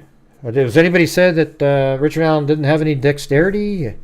Don't most people have some level of dexterity? Or are you saying that he only has thumbs? You know, he doesn't have any dexterity whatsoever.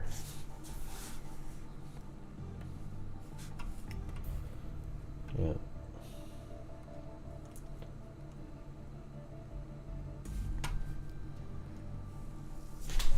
Alright, get back because you fired me. I'm going to leak. I think it's more like the person, I said yesterday that the person who he leaked, the person who gave him, so he's not the leaker. The person who killed himself is not the original leaker. Somebody else gave him the information.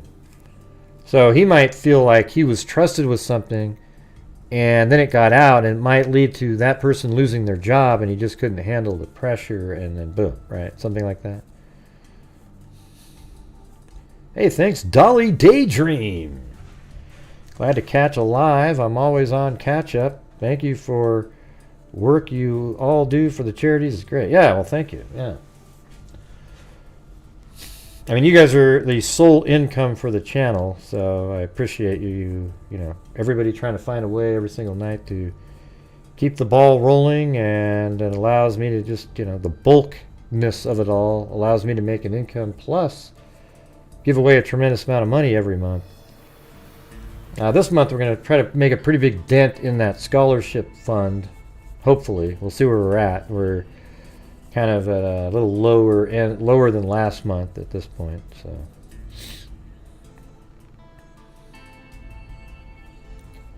Because my phone is fading. Yes, a 20-ish second delay. Anyways, 20 seconds, right? Okay, let's do it. Let's do a test right here. I'm gonna do it right here. All right. I'm gonna count to 3, and as soon as I say 3, somebody type in a 1. Okay, so here we go. 1, 2, 3.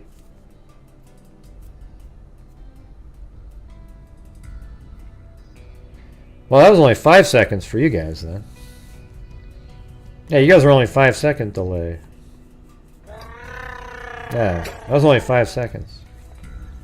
Alright, let's do it again. Now, everybody send in a super chat right now. Notice how it's not quite as fast on that one. You know, there isn't any quickly the ones and everything. Yeah, this isn't quite the same speed. I've noticed that it slows down dramatically. Hey, look at there's one.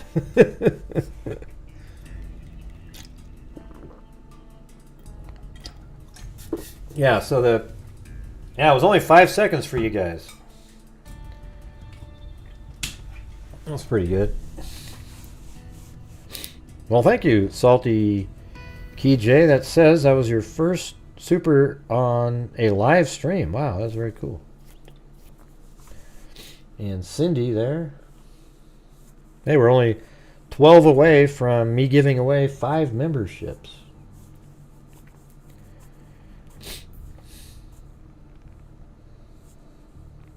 Well, no, because everybody can't type in at the same time. So I was counting 1, 2, 3, 4, 5, and then the first one shows up. So even if you all clicked 1 at the same moment, they're going to show up one after another, right?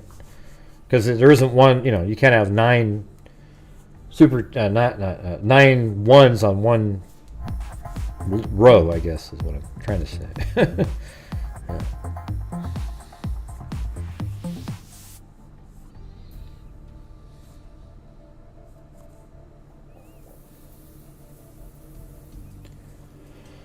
Yeah.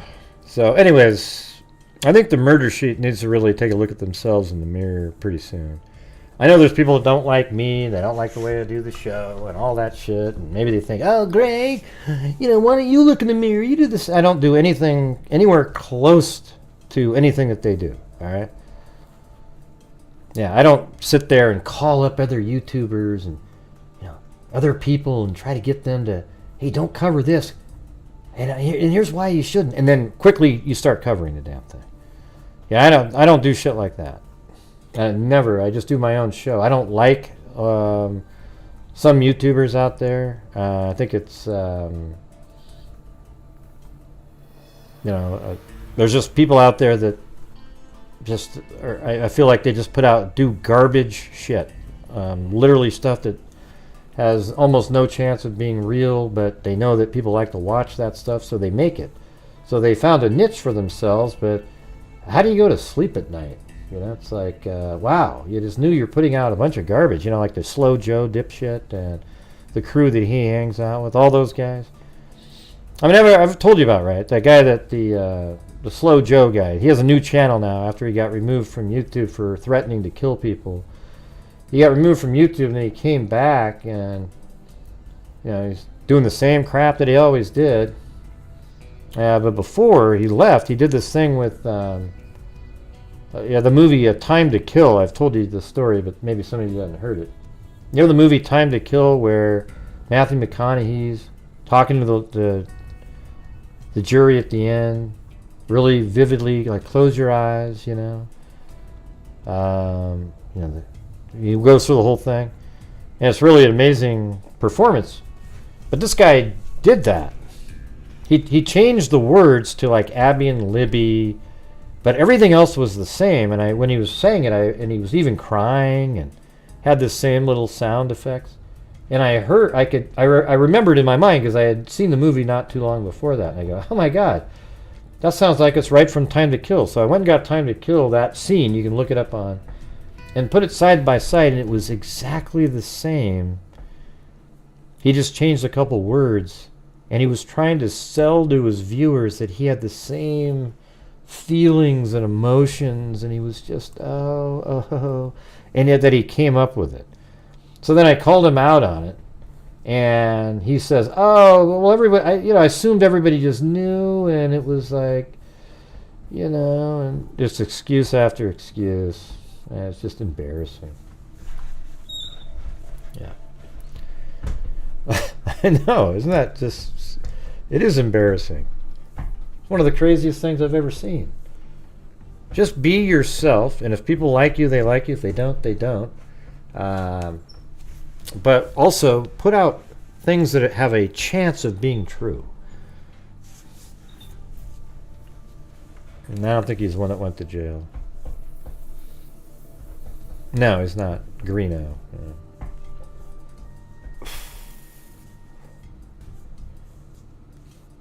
All the way from the UK? That's fast. I don't get it.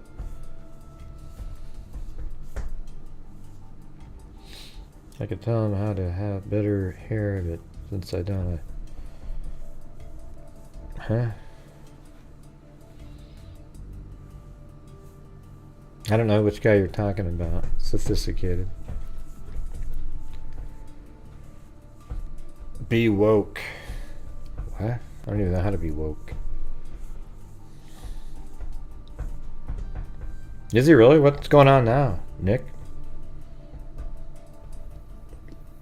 I saw there was another article on him. Jeez. Yeah, that guy's ridiculous. Yeah, he had a mullet a long time ago.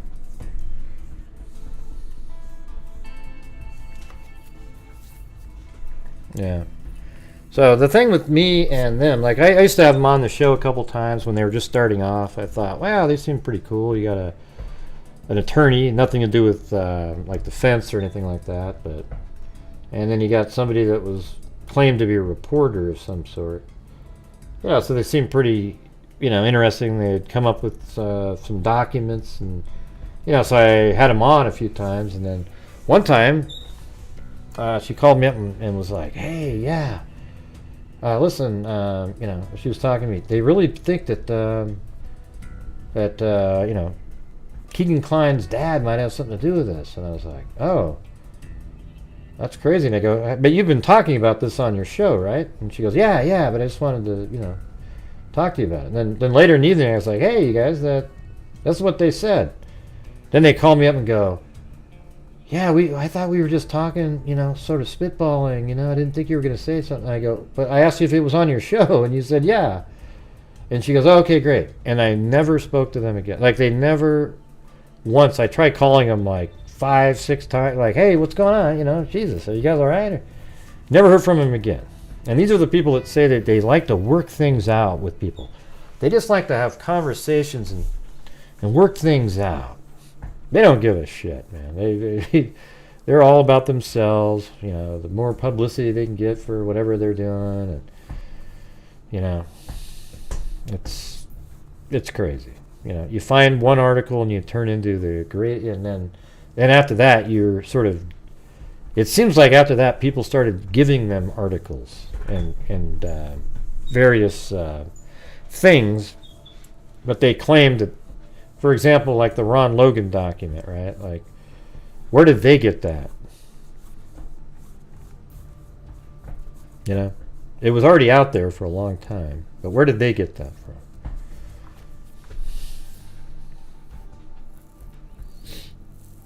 Act like they are above YouTube. Oh, I don't even care if they get a view. Go listen to their ridiculous podcast today. I can't imagine it's getting great reviews out there because it's so hypocritical, so opposite of what they are. And just think about this. Just think about it for a minute again. Just listen to what I'm telling you. I know for a fact that they got a hold of various people out there and told them, hey, don't put out the person's name. Don't talk about it. It could really affect the defense in the case and even McClellan. And I'm like, no, it won't affect McClellan. You know, this is purely a defense situation here. It's obvious that it came from the defense side. There'd be absolutely no reason for anybody on the prosecution side to do it, but the defense would want to because, and actually I know for certain that it came from the defense side, right? And then, after you tell them that, the very next day, early in the morning, you put out a podcast that apparently they did so many times because they just wanted to get it right. They didn't want to offend anybody, everybody. It just, we are so much better because we put it out in the right way, replete with all the anger and emotions at the correct times, so that you all feel like we really care, but we don't give two shits about anything. Anyways, we're going to put this thing out, and they just put it out anyways. So after they told everybody else not to, they come out, and they do it in a way, one-upping me, by the way. So I did a show where I didn't name the person, but they do one. Can we get an R? Hey, let's put an R in there, everybody. Oh, and a mark. We'll do a mark and an R. Hoo-hoo! Yeah. So you can tell that we're really dialed in here. We had the information. Yeah.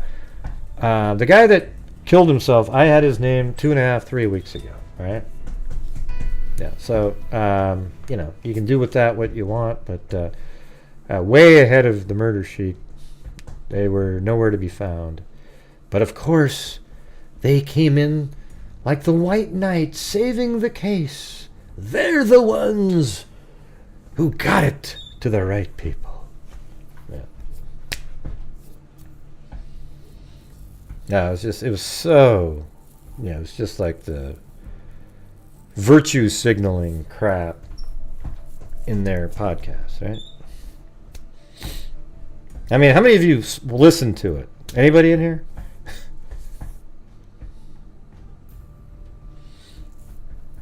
Yeah, I just do. I mean, I'd like to, Cindy, right? But I'm not going to like put something out when I'm asked not to by somebody who gets to say not to, right? So, guys, look at that. We are $11.79 short of me giving away 5 memberships of it worth $25. All right. Haven't saw the title. Oh, you haven't? I saw the title.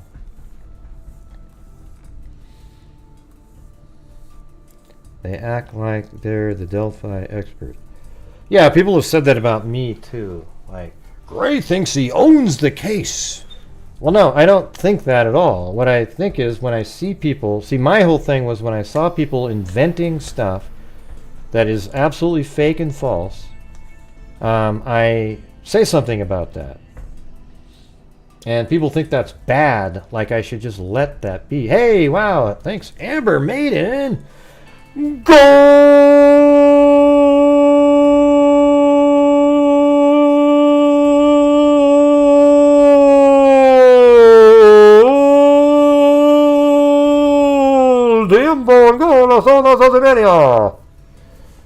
we go, and look at that classical guitarist. Thank you very much. I watched the whole Netflix thing with Beckham. Jesus, Beckham. With Beckham on it's pretty good. Thanks, Hammer Maiden and classical guitarist.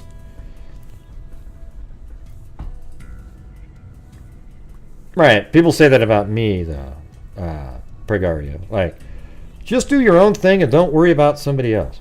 But see, I think you should. Like, if I know somebody's putting out completely false information, but it's in a sensational way, you know, like the clown does in the Idaho 4 case, just for getting as many views and subs as possible, I think it's unfair to the people who do it the right way, and there is a right way to do it, right? Yeah, Beckham. Yeah, David Beckham. Yeah. That guy was pretty damn good. I didn't realize he was so good. For all those years, kind of a really crazy, pretty nutty story. Really, they really glossed over the affair part. Like they didn't even admit to it really. Yeah. But he seems like a pretty cool dude. You know, just a really strange guy. Like his closets. He is like a OCD times 50.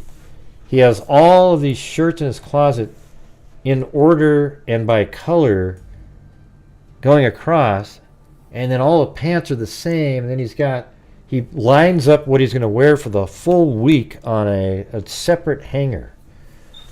Hey, thanks Lisa Wilkerson. Great, do we get to see Chris's awesome Halloween? Yes, yep. Definitely going to be up this year, for sure. Stuff's already out there in the yard. Sometimes it scares me, like I'll go to the store at night, I get out of my car and I step out. Oh my Jesus! Like this thing standing in front of my face that I forgot about. Yeah, you should watch the Netflix documentary on him. It's pretty good. It really gives you the full kind of perspective of his life. And you know what he said? He said when they won the MLS Cup, that was one of the most, out of all the soccer he's ever played, that was one of the most rewarding moments he ever had. He just, for some reason, that was something, because when he got here, their team sucked, and he actually then left and went back, but he tried to leave the team and go back, but he had a contract, so the guy in the U.S. didn't let him. So he came back, and then eventually they sort of became a team and put everything together and turned into this really amazing team that won the whole cup. So it was just like, whoa. I mean, it was pretty cool. I liked it. I liked them before they showed their second face. Now they just creep me out. I know, I liked them too for a while there. It just was until they completely, that says they never should have crossed grave. Yeah. Well, it wasn't I'm not some bigger, it doesn't matter that they crossed me or anything. But the way they treated me after I missed, whatever happened there, just completely never speaking to me again. And I tried calling them and sending them voicemails, and they never responded to any of them ever again. And then they went on a show going, oh, it was weird. He kept trying to call. And well, what do you mean? We were communicating, and then you never communicated back again. Just absolutely childish shit. Something out of high school. It was like embarrassing for them. I don't care that I messaged them. This is awesome Halloween display this year. I sure hope so. Well, thank you. And thanks. I liked them before they showed their second face. I know. Okay, I gotta say that Zozo has never liked them and knew exactly who they were from the beginning. All right, I have to give her credit for that. She always said that every single time, even when I had him on the show. She's like, "Oh man, I don't know, man." So that's something I have to admit. That really was exactly what she said. Yeah, but he hardly even kicked that player, Dolly. It was such a dumb. Look at it. It was at a World Cup game. A championship of Europe, and he slightly kicked his foot up, and the player even admitted he didn't even touch him. He just overacted on it. Yeah.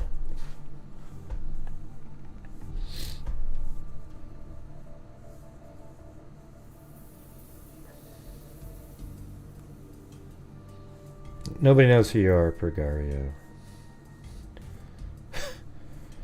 Let's see. I knew he barely touched it. Yeah, so they kicked him out of the game, and they down a player, and then they lost. And their country blamed him for like 3 years, it seemed like. They booed him everywhere he went. And then finally they loved him again later. Really strange. We're talking about David Beckham. He was so good at crossing the ball and free kicks and shit like that.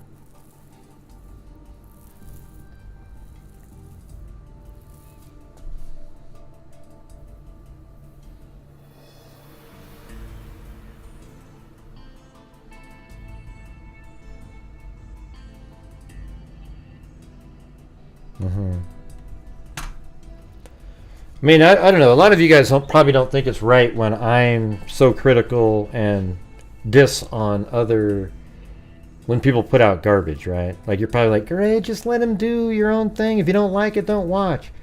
But I think true crime is a different... it's different. It's not entertainment per se, even though you only get that option. It's a real thing with real lives and everything. So when you've got people that are just out there like trashing the family, listen, I'm just gonna tell you right. I've met Kelsey, and I've met Becky. I've met them 3 times actually, twice at CrimeCon, and then when I went there, I met both of them. I mean, it was so cool. Like me and Chris were over at the ballpark looking for all the bricks and everything, and then Becky called and said, hey, what's up? And I said, hey, we're over at the ballpark. Hey, I'm just driving by. And then she drove over there, and she sat and hung out with us for, I don't know, 30 minutes or so while we're filming more stuff. And then we'd already planned that we were going to meet a day or so later for drinks and stuff. So then, I think it was the next night, or maybe it was even the same night, actually. We drove all the way close to Indianapolis, which is weird because the company that I was doing the documentary for, check this thing out. When I was there already, I just checked in. I go, so where am I staying in Indianapolis? And we'd already made plans to meet friends in Indianapolis. I mean, Becky and Beth up near Indianapolis, because I was going to be staying in Indianapolis. And they go, oh no, we have you over there in Logansport or something. And I was like, what? I mean, they just totally switched it. So luckily I just randomly called, and then we were able to stay in a town much closer to Delphi than Indianapolis would have been. But if I hadn't called, we would have driven all the way to Indianapolis and been like, hey, where do we... Oh, shit, and you have to drive back, and it would have been a nightmare. No, I've never been able to... Anna never liked me for some reason. I think it was early on. I said, hey, Anna, listen. And I said, sorry, sorry about what happened, but here, look at, here's the flow of the crime. And she's like, you don't know any more than anybody else. And then she just blocked me. And I was like, what? I always thought she was so nice before that. I was really kind of shocked, but it turns out that's... I mean, she did actually go up on somebody else's YouTube channel. I remember seeing that. So I think she has me confused or something, because I never said anything bad or anything. I'm not a fan of the biological, like Carrie. She's so anti-law enforcement, always just, trashing shit left and right. I mean, so I'm not a big fan of hers. So, and I'm not even sure she's even met her grandchild at this point. How weird is that? Yeah.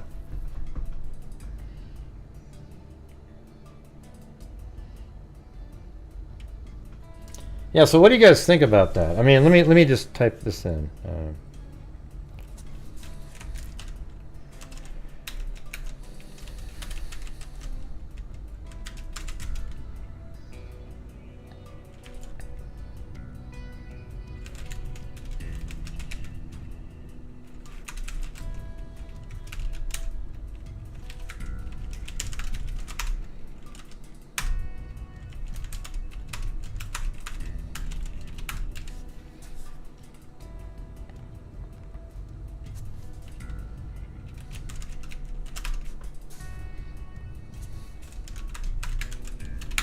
All right, there we go. I don't even know if I worded this correctly. Yeah. Yeah, well, people think that I own the Delphi case. But see, I don't feel like I think that way. People just think that because I'm sort of a shepherd of the, like, this is garbage, you guys. Well, Gray, you didn't think it was social media involved. Okay, well, now it looks like maybe there wasn't, right? I mean, it's sort of weird. Wouldn't it be weird? Don't you think it'd be weird, Zozo, if it comes back to where it really was exactly how I thought it was right at the beginning? I'm having a hard time believing that. At this point, I would feel more like the world was normal if Keegan Kline and them have something to do with it. Because if they don't, it's just the weirdest shit that you've ever seen. I mean, well, no, but I know what you're saying, Michelle, but people say that about me, so I got to talk about it. What would be huge? Which part?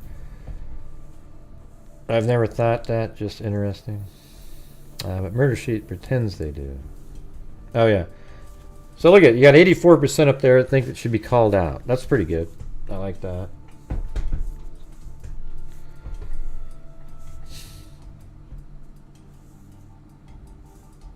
Yeah, I hardly ever bring up somebody's name. I'll just try to refer to him somehow. Yeah, that guy's a ridiculous EI rule. This is well-deserved and well-earned. Ready to go. Well, I'm just talking about them because I'm just really sick of the way Murder Sheet treats everybody else. You know, they just think they are just so much better. And I got to tell you something. They can't think their way out of a shoebox, okay?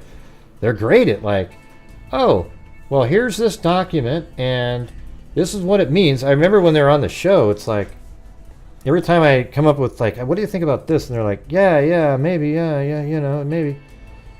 How about you synthesize the freaking information that you're looking at and come up with a viable theory matching that information? Okay, instead of just, okay. Never thought you acted like you own. Yeah, well, people say that, though, Cindy. Gray thinks he owns the Delphi case. He doesn't want, like, when you bitch at people like Slow Joe for trashing. Oh, yeah, so what I was saying earlier was, I know Kelsey, and I know how what a good person she is in person. You know, just a regular, nice person. You know, and so to have these people over here trashing them as if they're part of a cabal of crazy people trying to like get some funds somewhere to steal, you know, money. It's just it sucks, okay? And those people, something should actually happen to them legally somehow. I mean, what are they doing? God, it's unreal, you know? Some cases, yeah, I mean, family members and so forth are involved. There's no indication. There isn't even a whiff of some sort of connection between the families and what happened. And also, check it out, everybody. The Flora fire has nothing to do with the Delphi case. How could it? What relation? Give me the one connection that you have there. Oh, let me see. Becky did an appraisal on the house at some point because she's an appraiser. Okay? There isn't like 7,000 appraisers in that small little area there. Okay? So she appraised the house. Oh my God, the land value. What would be the point of it? There isn't one. And, you know, then people go, well, Gray, you were thinking that maybe Keegan Kline's dad and... Well, listen. Law enforcement thought that in their documents, the document that the murder sheet released. The murder sheet said that the law enforcement believed that Keegan Kline's dad was definitely... is something they're really focused in on and did like 5 episodes where it was all about the dad and all the things that he did. So his dad seemed like he could have been related in some way, and he's the only one of the two that looks like he could have been the guy on the bridge, but he's too big too. just like Ron Logan is, right? So I don't think that it was irrational to think about the Kleins, especially given all the information that was out there, okay? And I never said he did it. I said it's a possibility, or, you know, this is my opinion, that kind of thing. I never say it like that. And there's a big difference there. When people, when you accuse somebody, that's when you say, so-and-so did it. So I'm doing that with Richard Allen. But I also say, I believe Richard Allen is the killer. And I think he acted alone. And one person could easily have done all of that. Merely having a gun allows somebody to do that. Okay? It's so simple. He walks across the bridge. And then he says, guys, down the hill. While he's holding a gun. The girls are going to go, oh my God, he's got a gun, he's got a gun. Okay. And they go down the hill. Then they get to the creek, and maybe they try to make a run for, we don't know. I actually think now they just were at gunpoint, made the walk across the creek. Because the shoe wasn't on the other side. When the shoe was on the other side, I was picturing sort of something where, you know, Libby was trying to get away really quick, you know, like they're running and the shoe fell out, but that didn't happen. So I think they didn't make a run for it, that they were under control all the way across the creek. And then at some point, you know, likely had one of them, probably Libby undress or something, and whatever he did, we don't know the order of things. We can speculate and all that. I just don't know the absolute order of things. But when you have a gun, you can use the gun to control the other person. So you can actually hold the gun out and kill one person while the gun's still aimed at the other person, right?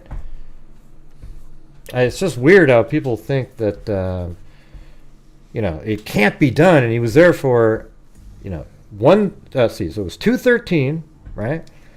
Was when the video was. So that means probably no later than, it's probably like 2:25. He's got him all the way across the creek. And then at 3:57, he's walking away muddy and bloody. So that means an hour and a half, basically, he's down there, or, it's minus 10 minutes. So like an hour and 20 minutes with the girls down there. You don't think that you could do that stuff in an hour and 20 minutes? Especially when you didn't put the clothes back on Libby, which would be much more difficult. You put the baggy clothes on Abby. Now, what the reasoning of putting that on there, I think, is part of staging the crime scene, confusing it, just to make things jumbled up and weirdness to it. There might not be any reason other than just to make the crime scene jumbled up. You've seen cases out there where people, as a matter of fact, Murdoch is a good example. Remember how the shooting, he held the gun low, did this and all these different things and different rifles to throw people off, to make it think that there was two people. It could be just as simple as that. So you put some sticks around, and you put a little, swipe something on a tree. You go over here, you do different things, put different clothes on a different person, throw some in the water. Just completely stage the crime scene. It's not natural, like if you just killed him and ran away. You mucked it up. And so it could just be as simple as that. Hey, thanks. Tamara's favorites. Is this the same Tamara? Yeah. How many Tamaras are there? There must be like 9 of them. I think he made a kill movie. Yeah, well, here's the thing is, I thought that before. It's definitely still possible, but when the Kleins were involved, it seemed like almost like a 50-50 type of situation. That there was some kind of a video of some sort made. Oh yeah, hey Dolly, don't tell people that he confessed, okay? Forget that part. Don't tell everybody that. Yeah, people always say, I always tell people, I'm being sarcastic, but I kind of whisper and I say, You know why I think that Richard Allen did it? Well, because law enforcement arrested him for the murders. Okay? And also, he confessed. But shh, don't tell the other people that think it's Ron Logan. Okay?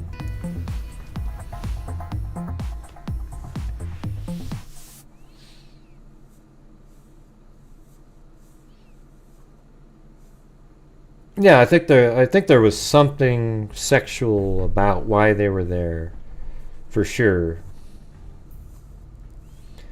Yeah, and we could. I bet we could come up with a list of like 15 things, Zozo, that are just like, come on, how could the clients not be in this thing? Hold on a second. Ugh.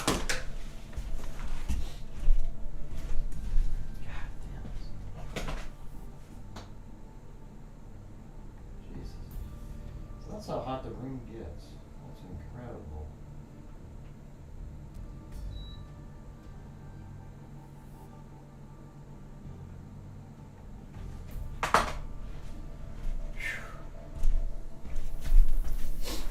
Ugh. Yeah, that's amazing, you guys. Is my room, it gets up to 80 degrees when I don't do anything, just because of all the monitors and everything. Is that weird? Like the monitors and everything just heat up the room. It just kind of has such good insulation. So this air conditioner thing that I've got, when you put it on automatic, it doesn't have a silent mode. But then when I put it on cool and I put it, let's say I make it a 73, it'll get down to like 69. Because it doesn't want to just be like, you know, it's weird. So I'm trying to figure it out, like how to get it to, I almost want to always have it cool and then just maybe use like a little space heater if I'm, yeah, but I'm not sure this thing is still pumping out heat. Yeah, you're right, the equipment, I know what you're saying. Yeah, this, like my computer's hot, I've got 4 different, there's so much ambient heat that comes off of various items.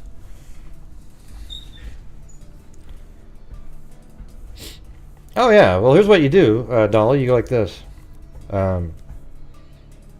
Yeah, I'd like to know, because one of the things, remember when I was telling you when I was in Indianapolis, or not Indiana, when I was in Idaho, and I was given information that something's coming, one of the things was that the confession was something like I don't know why he, you know, it almost kind of referred to some other person, like, he went crazy or something. It was weird, you know. I saw that never came out in the document, so I don't know if that was just a rumor mill part that person was saying.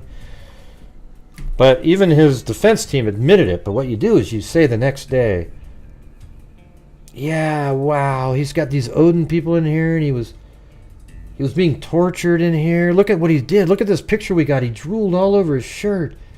He confessed under extreme duress to his mother and his wife. Okay, so we can't really take that seriously. That's why the defense is a joke. Just all the stuff that they're pulling out of their hat just to try to make something. Isn't it weird to put that much effort into, like, going above and beyond crazy to try to free somebody that killed 2 girls? Well, how do you know, Gray? He hasn't been... Well, because he said he was there, and he admitted to it. Well, besides that, Gray, you bastard.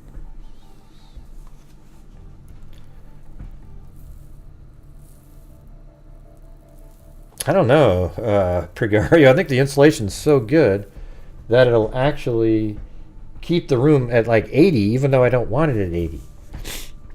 So I gotta figure out a way, because I had it set at 67 on heat mode though. So it was on heat mode at 67, but I got up to 80. So that means the heater wasn't running anymore.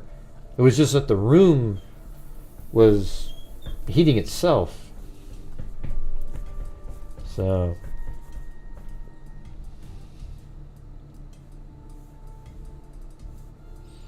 quite the show. Yeah, it's crazy. You have to keep it open though, as people have falsely confessed before. Well, no, you can't, because, yeah, you might think that people falsely confess, sure, but they also don't say that they were at the bridge from 1:30 to 3:30, parked their car, and was standing out on the bridge and was wearing exactly the same clothing.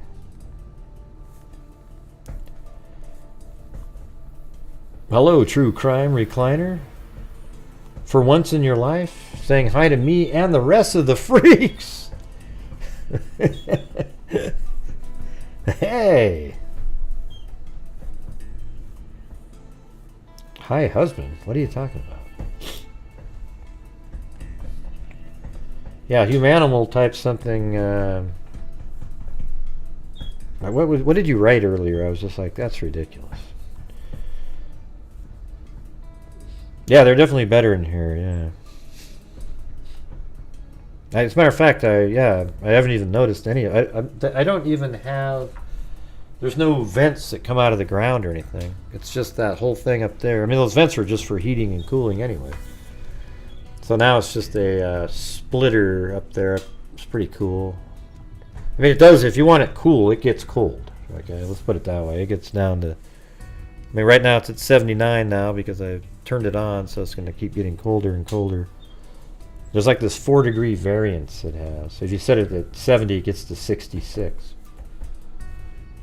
So you got to find that sweet spot. You set it to, I think that's what it is. You leave it on cool.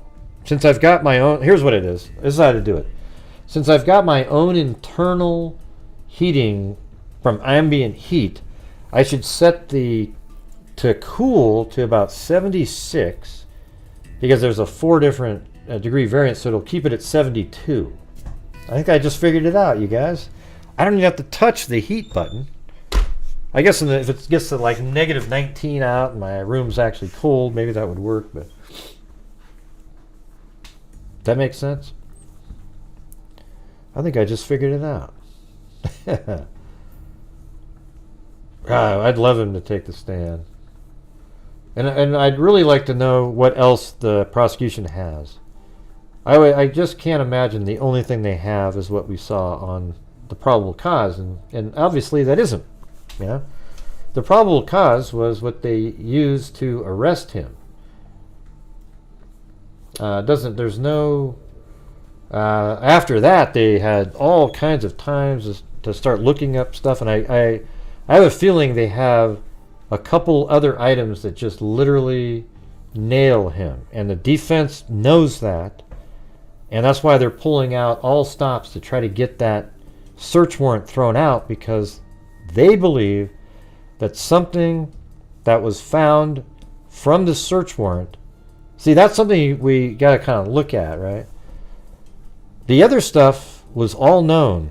You know, that stuff that's on that probable cause, other than the bullet. So that could be the one thing. But the probable cause the search warrant was written a little differently. We were reading that the other night. They're trying to get that thrown out because something that was found with the search warrant led to something like really devastating. So is it only the bullet?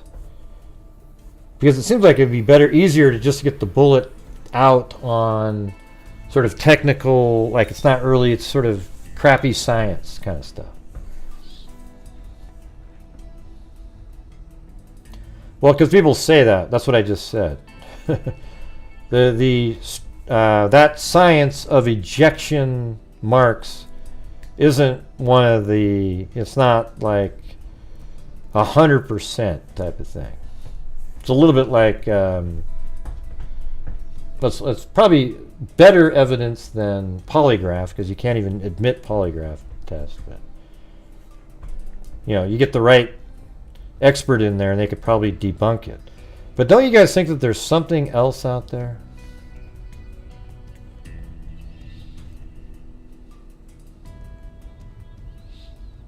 Yeah, the bullet was between their bodies, closer to I think it was closer to Libby, maybe.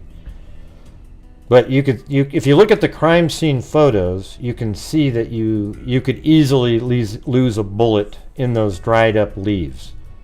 Why didn't you just pick it up when it? Well, you can't find the damn thing. It's like, especially it's probably a little darker in the woods there, and you got the leaves all over the ground, and you're just not going to be able to find it.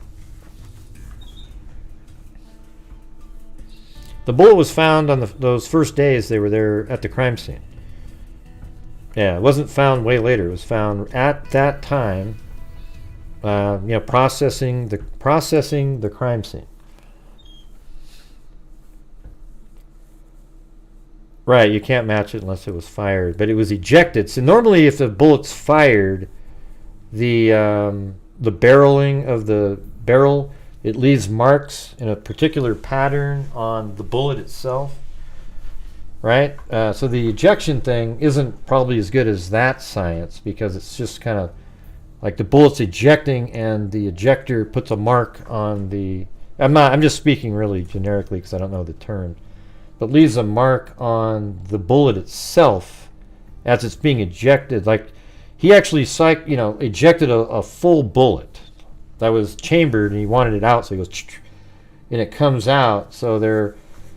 he did have the right type of gun and the right type of ammo, but it seems like that's pretty common stuff. So they're going to have to really prove, it's going to be expert against expert. See, and to me, I think the defense would be okay with, that's okay. My thing is, I think there's something else that we're not aware of, because the prosecution isn't going to tell us anything. The defense is definitely not going to tell us in any of their release documents about anything that really points right to him, right? They put out all the crap that points away from him. Oh, yeah, the Odinist people. But don't you guys believe that there's something else that they've got, and that's why and they got it in the search warrant itself. And that's why the defense is so hell-bent on getting rid of that search warrant. Because it can't just be about that bullet. Because the bullet is one of those things that scientifically you could have probable, let's see, what is it called? Reasonable doubt on, Yeah, I think they found something. He's got the jacket, he's got the shoes, he's got the... he was wearing those jeans, probably kept that hat that he has on, maybe. Maybe just something else, something written down in a document, something in a computer. The defense keeps saying, there's nothing in there, there's nothing there, there's nothing there. There's got to be more to this.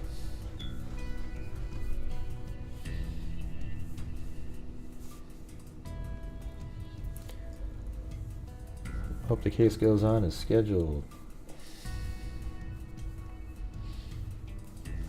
Or maybe the pet hair. Remember the pet, wouldn't that be crazy if the cat hair at the crime scene was from their cat?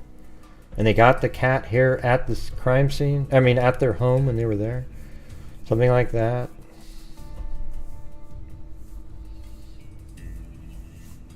Yeah, I don't remember about the patches. And if he's the guy on the bridge, he wouldn't exactly have Odinus waiting for him on... Hope he finds some victim. Right. He's just by himself. He's by himself. And another thing, too, is... Man, those damn Odinists. How dumb of them. They're trying to torture and maybe threaten to kill their one alibi. I mean, everyone's pointing at the Odinists, and by God, they're going to kill the one patsy that had it all on him. Wouldn't they treat him like a king and give him donuts and cookies on a daily basis?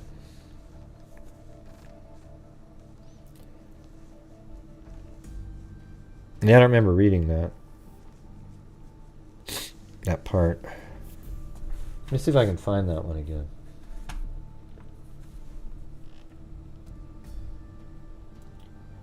Might take a minute.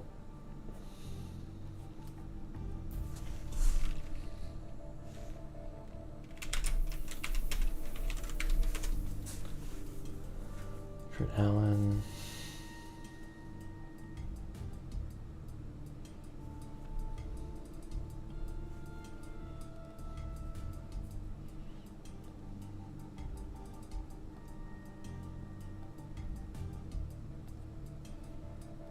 And I think that's it. That was the new stuff that came out.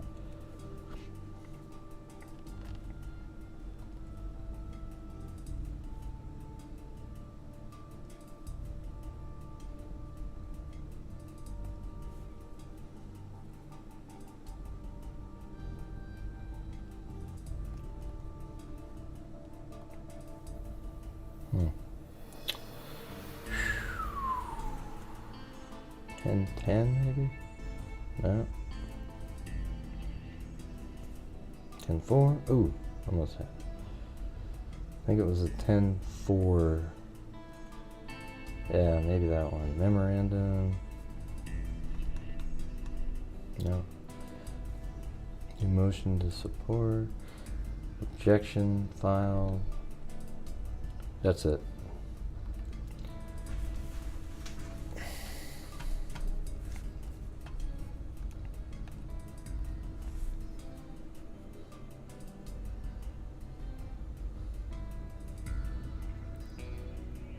So these are all the things. Let me read those again. Sealed cardboard box containing one black Sig Sauer P226-40.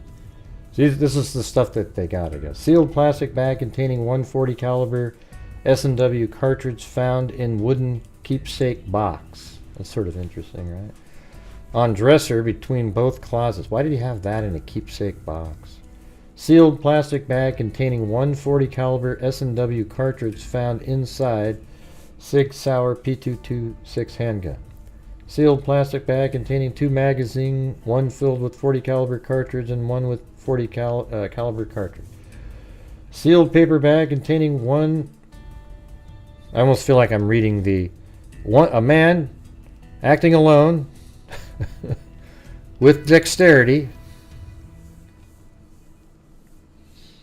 Sealed paper bag containing yeah, we talked about that the other day, Human Animal. About maybe he's got a burner phone and they can track down where that was. Where did it ping? I mean, here's the thing. He said he was at the bridge on the internet.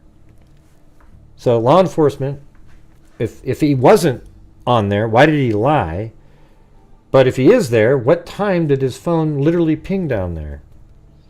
And I think that'll be a huge problem for him. Or something exculpatory, I guess.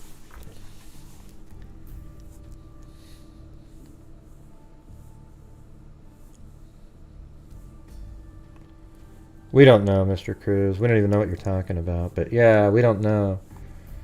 Apparently that might not have ever even happened. Let's see. Sealed plastic bag containing one Lexar compact flash drive.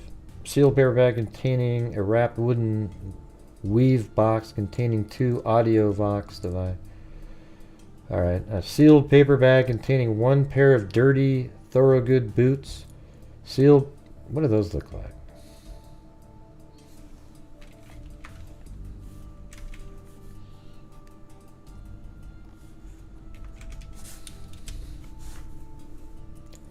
Oh, yeah, so maybe he was wearing some of those on the bridge. Could easily be one of those. Sealed paper bag containing 1 pair of dirty black boots. Sealed envelope containing 1 silver double-edged knife. Sealed envelope containing 1 brown golden silver. He has a whole bunch of knives here. I'm just going to skip by that. Sealed envelope containing 1 black sheath containing a brown handle. Here, I'll zoom in, so if you want to read it later, you can. Sealed paper bag containing 1 black-green Fox hooded sweatshirt, North End coat, Carhartt coat, Timberland boot, Arizona jeans, Levi Strauss, gray hat with fur-like fibers, UFC hooded sweatshirt, George sweatshirt, Walmart sweatshirt, George sweatshirt, Kenneth Cole, Fruit of the Loom, Starter sweatshirt, Spider hooded sweatshirt, sweatshirt with an old label, blue Adidas sweatshirt, fitted cap, NASCAR, Adidas, NFL, Carhartt, extra glove, fabric, I don't see the part about the vehicle. Maybe it's down here though. Box containing missing cellular information. Elite empty ammo box. 2 GB flash drive. Hey, thanks, Amy's Justice League. Gray is the... Did you hear what I said? Compliment. Did you hear what I said? Where is that?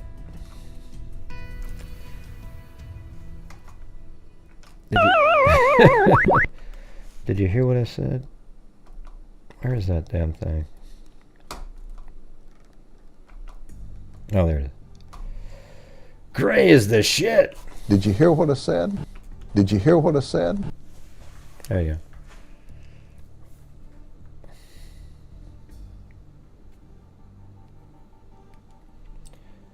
go. Cellular information. Okay, let me get on here.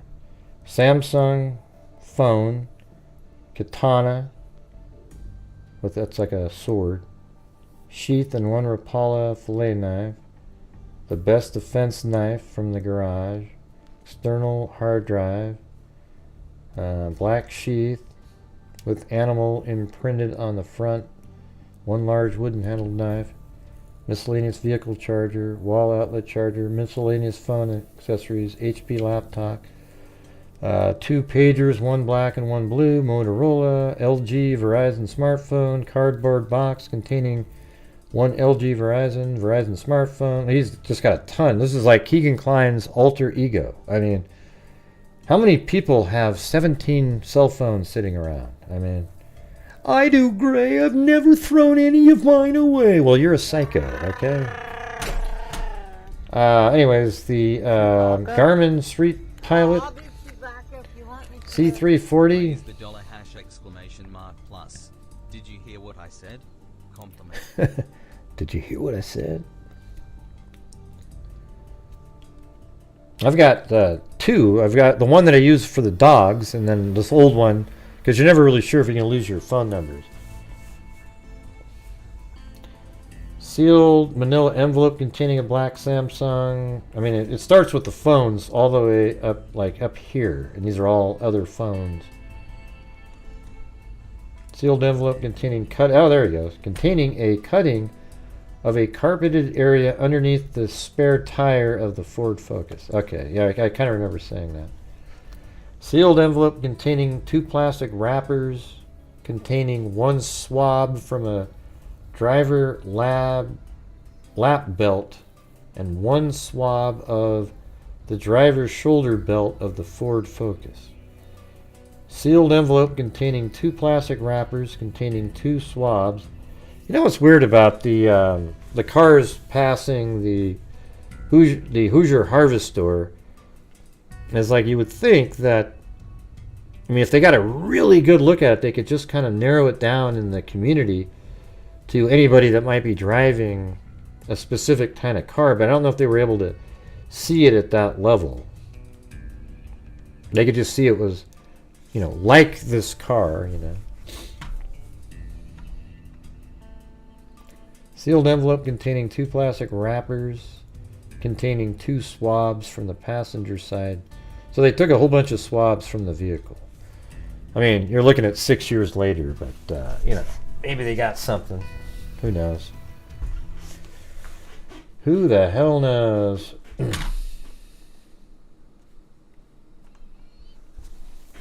Well, I don't have much more to do tonight. Hey, there's Tigress again. Yeah, well, Libby's video shows Richard Allen coming right at him. There's only one voice on the video, and that's the person in the video. He says, guys, then he passes them. As he's passing them, the girls say, has he got a gun? He's got a gun. And right before that, maybe like, where to go? Where are we going to go? He's got a gun. He's got a gun. And then down the hill. So, at the very least, Richard Allen abducted Abby and Libby and had him go down the hill. Is it possible, with no evidence whatsoever at this point, that there was some other person with him on the other side of the creek? You know, you have to say, sure, it's possible, right? Because there's no evidence saying that there is or isn't anybody. So it's just pure speculation. But either way, Richard Allen is responsible for felony murder because it was upon his abduction that 2 girls ended up being murdered, Abby and Libby. So no matter what, he is up for murder. Now, if he can point to some other person, they might be able to cut a deal with him, as long as there's proof that the other person had something to do with it.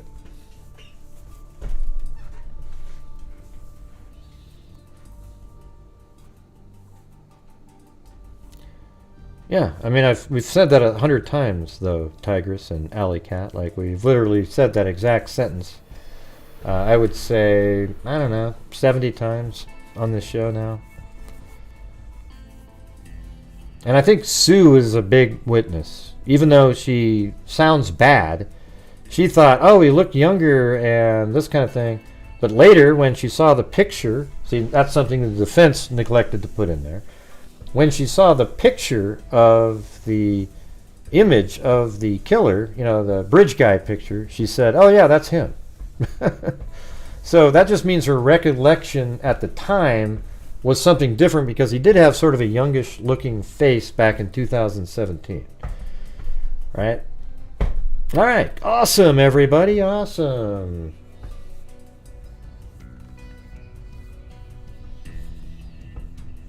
Oh, jeez, Danielle. There we go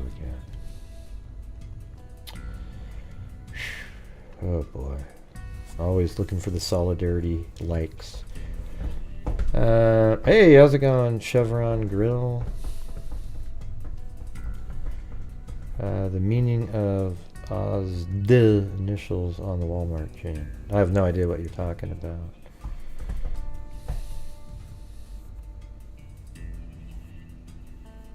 Yeah? Am I off the air, Cindy, or what's going on? What happened?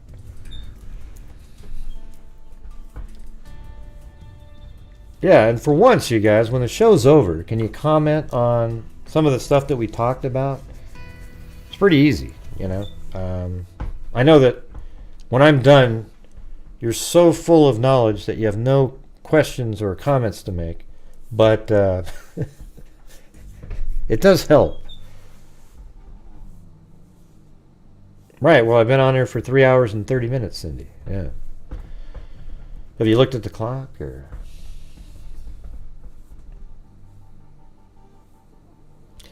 I thought he looked a little bit better. I mean, come on, you guys. We showed pictures.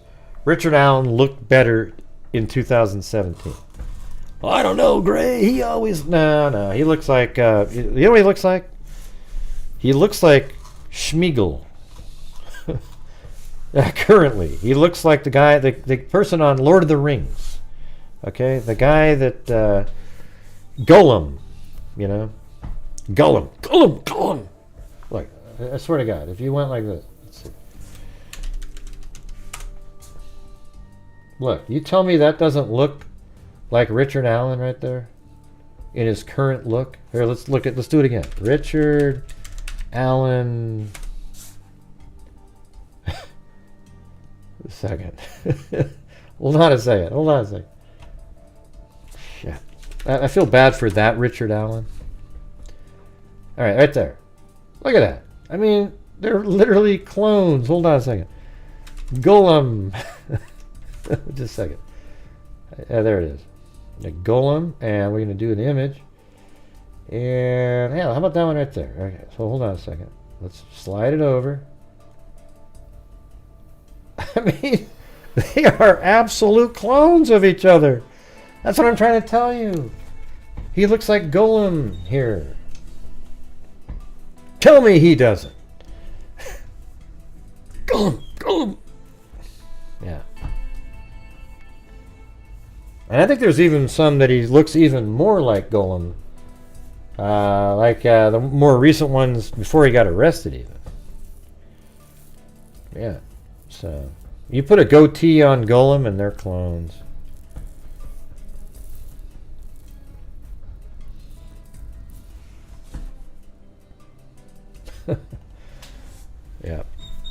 Yep, that's right. But you're right, Tigress. It's gonna come down to Richard Allen himself says he was at the bridge originally from 1:30 to 3:30. And later on, though, when he was interviewed again in 2022 in October 13th, he said he got there at 12 and he left at 1:30. Because I think he knew at that point that the time frame mattered. But he wasn't going to change the fact that he was there. I do think it's weird that he, in that interview, he said, yeah, I was there with light blue jeans, dark Carhartt jacket with a hood covering a head covering. It's like, what? Have you seen this picture? I'd like them to say, is this you? So here's what would be great. Have Richard Allen say, I was there with light blue pants, a blue Carhartt jacket, with a hoodie covering a head covering. And then you hold up the picture like this guy. Yeah, exactly like that guy. In fact, that's me. I mean, that's how stupid he is. I mean, he probably would say that. Yeah. Yeah, I this is how I know it went down. I know it.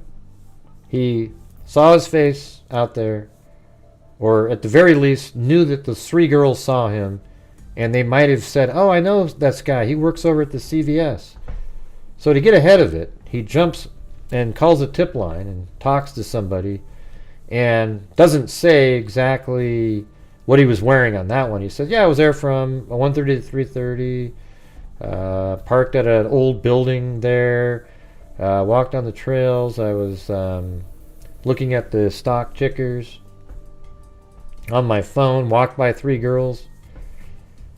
And he thought, man, they got me, man. They got me. And then to his surprise, not a soul knocked on his door again. For 6 years, he sat there just going, wow, this is crazy, you guys. How in the hell? I mean, nobody. But I think he's somebody that hated himself for what he did. And good, right? But anyways, he hated himself for those last 5 years. He's withered away, much like Gollum, honestly, during the movie.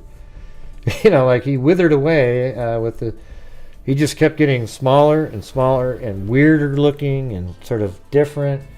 And that's because he knew what he'd done that whole time. And then they come knocking on his door again, and you know, he says, yeah, I was wearing these clothes, and changed the timing a little bit. Yeah. So I just think that's how it went down. But, you know, how his name came up is something we're going to have to, you know, I want to see the real answer for that. Like, was it really just a reset and somebody stumbled upon it right during the time they were searching the Wabash River? I don't know. All right, you guys. Well, let me do the give away some memberships here. Gotta give 5 away from earlier. 5 away from earlier. Ugh, that's me opening up a video. See, that's all the delay was for me, you guys. I opened that up and there it was.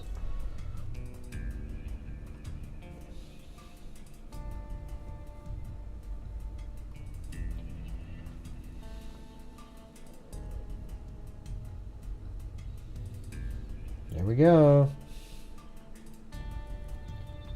Boom.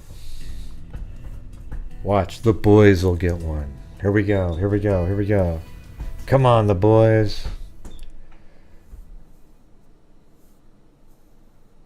Right, it really is Dolly. Doesn't even. Hey, look at Dolly Daydream got a membership.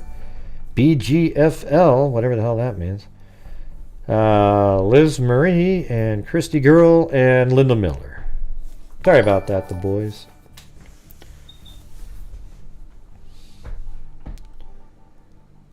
What is BG, like Bridge Guy, Florida?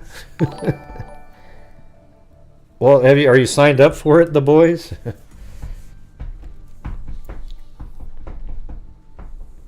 Oh. Well, it's an unfortunate name to have in a case like this. You know. My name is Bridge Guy. I was named that at birth. Oh, you're screwed. But by the way, can I ask you guys something? Okay, I'm gonna sign. Let's see. So on the poll up here, it was: should sensationalism in inaccurate true crime be called out for just let them be? 83 called out. Okay, good. But don't you guys think that the term bridge guy is the most ludicrous, mundane, idiotic name you could ever call a killer? The bridge guy. It's just, calling Ted Bundy the Beetle, the Volkswagen dude. It's just, I've always thought it was so ridiculous, but we're all kind of stuck to it. You could call him something else, like the Whack Job Killer. Remember we had Pac, Psycho, and Whack Job Killer?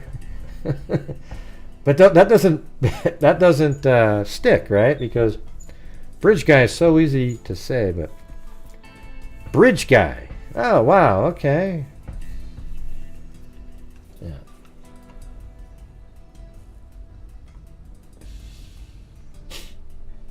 All right, so thank you to Esther M., new member, Cairo, early on, Peruvian, 69, Esther M., Darkenstein, Alicia Powers, L.S. Fitz, Kathleen Canick, a new member, Sherry H., C.R., Kami, Karen Van Patten, Paulette Leonard, Carolina, T. C.R., Amber Maiden, Eugenie, Deborah Dawn, Circa Then, Eugenie, Lisa Wilkerson, Linda Howell, as in Linda Molden Howe of the Cattle Mutilations and Corrupt Circles.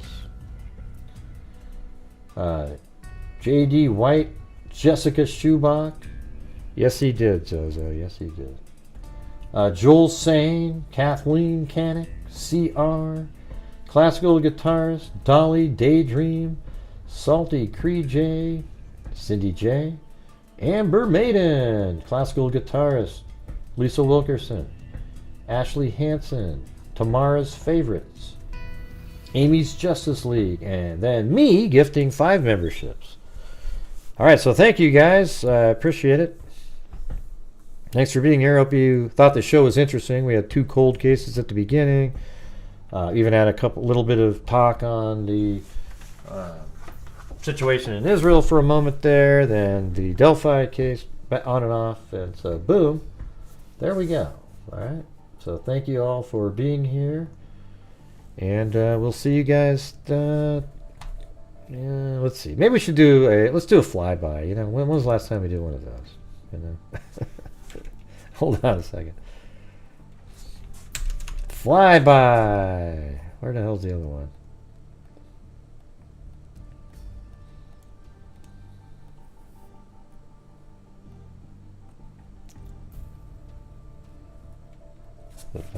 That. There we go.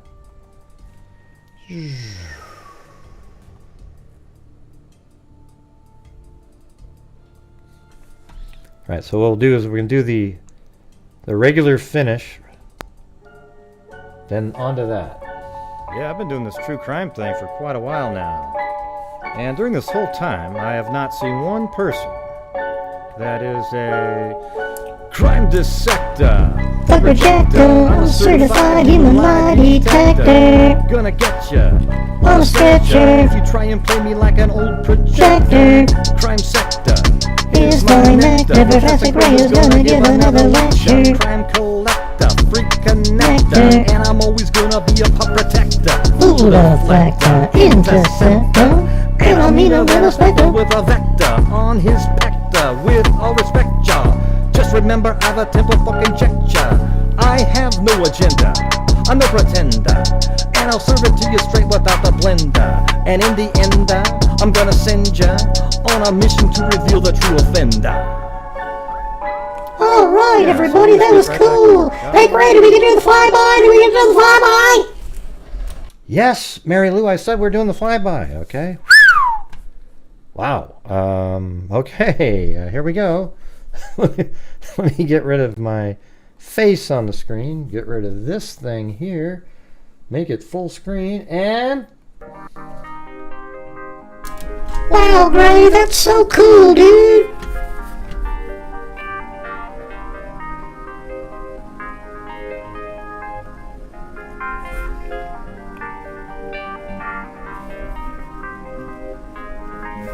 That's really bitchin'. Wow.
Welcome, sophisticated white trash. That was awesome.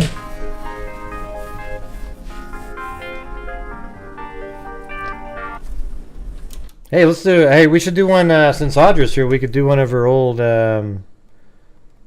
parting glass one. How about maybe 2 rounds of that? That's kind of a shorter song. You want to do that one? Here we go. Here we go. Of all the money that e'er I had, I spent it in good company, and all the harm that e'er I've done, alas, it was to none but me. Yeah, and that's Audra singing. And all I've done for want of wit, to memory now I can't recall. So fill to me the parting glass. Good night and joy be with you all. Of all the comrades that e'er I've had, they are sorry for my going away. And all the sweethearts that e'er I've had, they would wish me one more day to stay.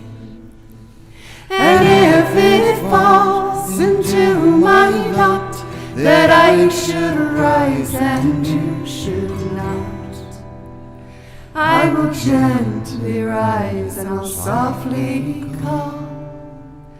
Good night and joy be with you all. Good night and joy be with you all. Of all the money that e'er I had, I spent it in good company, and all the harm that e'er I've done, alas, it was to none but me. And all I've done for want of wit, to memory now I can't recall. So fill to me the parting glass. Good night and joy be with you all. Of all the comrades that dare I've had, they are sorry for my going away. And all the sweethearts that dare I've had, they would wish me one more day to stay. And if it falls into my lot that I should rise and you should not, I will gently rise and I'll softly call. Good night and joy be with you all. Good night and joy be with you all. Well, there you go, everybody. Hey, Audra, A Blank Slate. Good job, good job. Oh, that's right, you changed your name. So A Blank Slate is Audra. She's the one that's, I don't know if there's two females in there, but you're one of them. But anyways, awesome, everybody. Thanks for being here tonight. We'll see you tomorrow. And as I always say, until next time, be safe out there. Good night, everybody. Yay! There you go. There you go. Thanks, Gray. No problem, Mary Lou. No problem. Subscribe. Bye-bye.